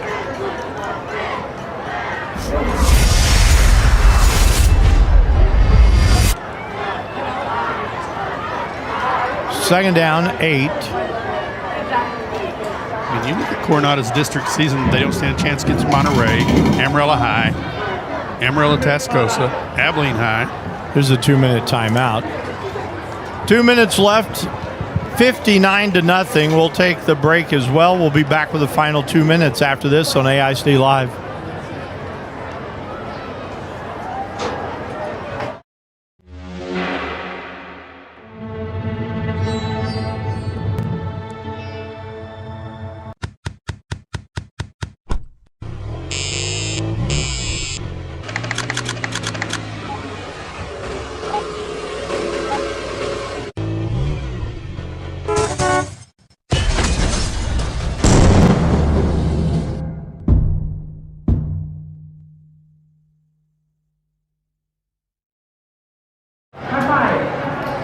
Two minutes left to play, 59-0. Cougs all night long here on homecoming. Ricky got a couple of scores for us. Jimmy Clyde all over Snyder, 49-7 in Snyder. Stanford leading Roscoe 28-7. Hawley losing to De Leon 52-20. Duncanville up 27-15 on Waxahachie. And Wiley trailing 38-14 to Stephenville. All right, second down, 8. Quick pass comes outside to Stanek. Stanek trying to get a seam, gets one, and he's going to get knocked out of bounds at the 43-yard line. It's first down. That puts him back over 100 yards, I believe. First down, the Mustangs. Set him at 134. 44 plays, 134 yards. Riley Goodman, and on the side, along with Paolo Ibarra. first down. Minute 43 left. Snap is back. The throw high, but it's brought down. And no gain on the play. Cam Miller. That's like Miller probably has 4 catches tonight, somewhere in there. I think so. Cam Miller, 2 catches, 33 yards. Okay. Rebel Beckham is 3 for 27. Ethan Tobias, 1 for 12. Snap is back, drop momentarily, and now then the throw up the same pass caught. Oh, and the Cougs barely get the tackle made. Campbell Stanek. Stanek almost went to the house on that one. Cougs holding. Trying to pitch a shutout, Rick. It's been a minute for the Cougs in the shutout department. Yeah, Stanek gets to the 28-yard line. Good tackle by A.J. Rico.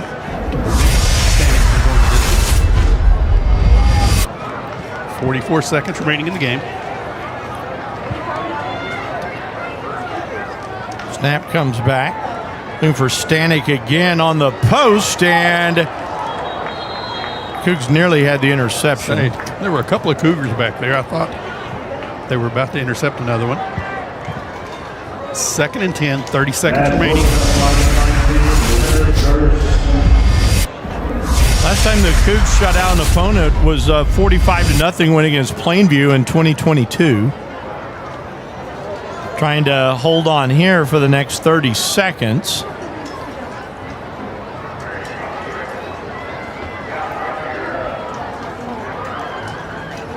Snap comes back. Handoff. Going to the left side. And Stevenson's going to be knocked down. It's an oddly designed play, Rick. 21. It was a 21. Tyreek White. That's a very odd call. Yeah. Because you've gotten down the field, you've had a chance maybe to score. Now then you're under 10 seconds. I don't know that Coronado's not going to run another play. Wow. I can't believe you're not going to try and score here. Wow. And they are running to midfield.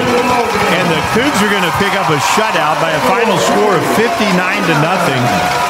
In a very odd finish, Rick, because I would have thought for sure you would try to give your guys one shot at the end zone. Yeah, I would too.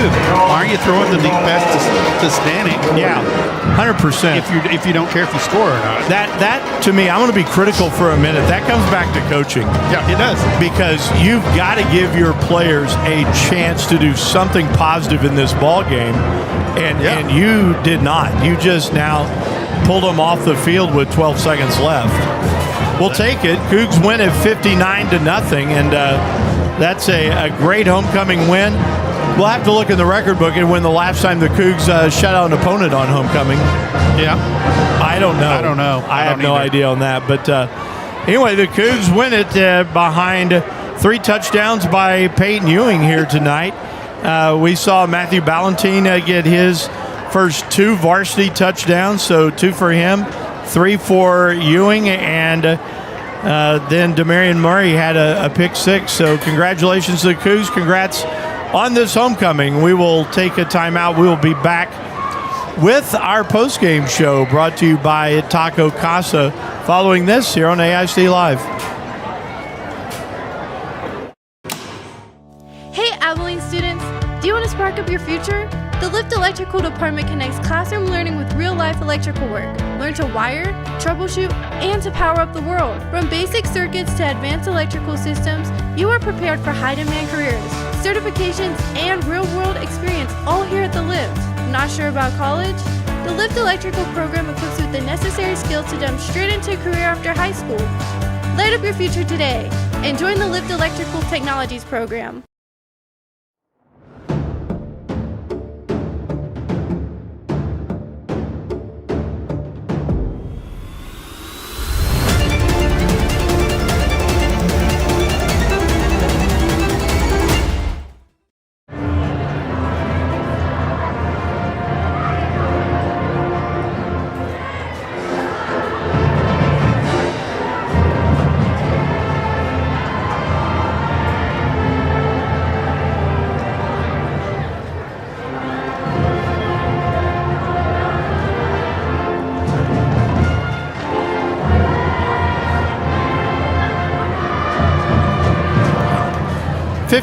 my fault. 59-0. The Cougs come out of homecoming tonight. And Rick, you got to feel. I said, welcome into our postgame show brought to you by Taco Casa. Everybody stop by Taco Casa on your way home. Time for a taco. Tell them we sent you. But Cougs got to come out of this one feeling pretty good. They come out of the non-district part of the schedule at 2-2 on the season. I think the non-district schedule all the way through feels better. You got the quality win against Azle to start the district season. Lost in a battle to Abilene High. Okay. Last week, I think you have to feel like if you don't lose Zaylen Johnson and Tatum Bender, you win that one in San Angelo. You come tonight, you take care of business, and you're ready for district play. I know Cougars rolled Coronado last year in Lubbock, went to Wichita Falls to play Memorial, got inside the 10 5 times, got one touchdown. Yep. So I don't think the Cougars are scared of Memorial coming up next week, but it's going to take a quality performance next week to beat Memorial. But I think you go into that game feeling really good about yourself, and you also will be bringing Zaylen Johnson back. Tavius Collier will be back on the field. Yeah. Your gun is getting more loaded with its bullets. Well, I like what you said. You have a quality of you need a quality effort next week, but it's not a Herculean effort. It's a game now that I think you walk into your next 3 and say, hey, let's give them our best shot and let's see what happens, because I do think Wiley is beatable. I do think Memorial's beatable. Now, I do think that Lubbock Cooper is probably after 4 games have shown to be the best team in the district. Yeah, Lubbock Cooper's played a really tough non-district schedule. Yeah. Saved the one game against Coronado, but they've played Friendship, they've played Lucas Lovejoy. They've had some battles, and they've only got the 1 loss on their season. So, yeah, it's going to be a big game next week. Here, district race, the first 3 games. If you can win 2 or 3 of those, if you could win 2 of those, you're basically locking up a playoff spot. Yeah. Well, you've got some final numbers for us. Yeah, let's look at Cougars and Mustangs comparison. Cougars with 19 first downs on the night to 8 for the Mustangs. Cougars run the ball. This is what you love to hear. 33 times for 347 yards. Coronado runs it 21 times for 20 yards. Cooper quarterbacks 10 of 17 for 135 yards, no interceptions. Coronado quarterbacks 13 of 27, 3 interceptions for 150 yards. So Cooper runs 50 plays on the night for 482 yards. Coronado runs 48 plays for 170 yards. Coronado fumbled twice, lost both of them. Cooper fumbled once and lost it. Coronado penalized 2 times for 10 yards. Cooper 5 times for 42 yards. Coronado punted the ball 6 times tonight for a 32.2-yard average. Cooper punted 3 times for a 32-yard average. Coronado had the ball 24 minutes and 21 seconds to 23 minutes and 39 seconds for the Cougars. Cougars 4 of 9 on 3rd down, 1 for 1 on 4th down. Coronado 1 for 8 on 3rd down, 0 for 1 on 4th down. Let's take a look at the individual numbers for the Cougars. Jaden Carrillo, 7 of 9 for 101 yards and 3 touchdowns passing. Jonathan Rico, 3 of 7 for 34 yards. Jared Clancy, 0 for 1. The rushing attack. Peyton Ewing had 6 carries for 119 yards and 2 touchdowns. Markel Sims had 11 carries for 98 yards and a touchdown. Jaden Carrillo, 4 carries for 77 yards and a touchdown. Tatum Bender, 6 carries for 33 yards. A.J. Rico, 1 carry for 7 yards. Jared Clancy, 1 carry for 5. Maddox Gaspel, 2 carries for 5 yards. Cason Rosario had 1 carry for 3 yards. Jonathan Rico had 1 carry for no yards. In the receiving department, Matthew Balvantine had 3 catches for 38 yards. Markel Sims had 2 catches and for 25. 2 touchdowns on that. Yeah. And Maddox Caspel had 2 catches for 5 yards. Well, 59-0, the final score here tonight. And, I look at just the tail of this, Rick. Coronado is already all into the locker room. A couple of stragglers. The Cougar players are lined up with their position coaches right now, praying, having a chat, and just having a little bit of celebration because they have their second win of the season here tonight. Yeah. Great job tonight by the Cougars. I mean, we've seen some Cooper teams in the past that didn't take care of games like this. This team came out all business, took care of this game early and often, and really put Coronado away early in the ballgame. Yeah, and like you said, we went into this, and I remember one of the things you said in the pregame was Cooper has to come out and show that they can do it and they can win a game that they're supposed to and have everything go their way, and they did tonight. Yeah. They won in all phases. I mean, they had the fake, not a fake punt, but a broken play on a punt where they ran and picked up a first down. They had the defense scored. The offense rolled. It was just a really good effort by the Cougs here tonight. 59-0, our final score here tonight. Cougs go to 2-2. They have Wichita Falls Memorial next week. We get to stay at home for a while. It has been a little rough here early, but now then the Cougs also they're not at Shotwell Stadium for the next 3, but they're at Shotwell for 2 of the next 3, and that in-between game, the sandwich game, at Hugh Sanford Stadium at Wiley. So you get to be at home for 3 more weeks until you get towards the end of the schedule. And then you get to go to Plainview and Amarillo. Yeah. But, I mean, Cougars playing great. This team, I know Aaron Rohn has told us this every week, this team has a different feel. Yeah. And it's so fun to watch them play. Well, and also our congratulations to Ghislaine Lushika, who is the homecoming queen tonight. Also, congratulations to Steve Linder, to Andre Patterson, and to Colonel Steve Schinkel, named to the Cooper Hall of Fame. It's been a big day. I'm tired, but it has been a big day in the at Cooper. All things Cooper. It's a great day to be a Cougar. 59-0, the final tonight, and that's going to do it for us. Thank you to Caleb Smith, Randy Clark, getting us up and going here tonight. Took our breath away a little bit, to be honest with you. And for my broadcast partner, Rick Case, I'm Jimmy Pogue. Thank you for watching this one, everybody. Cougs 59-0. We'll see you next week for the district opener right here at Shotwell Stadium. So long, everybody.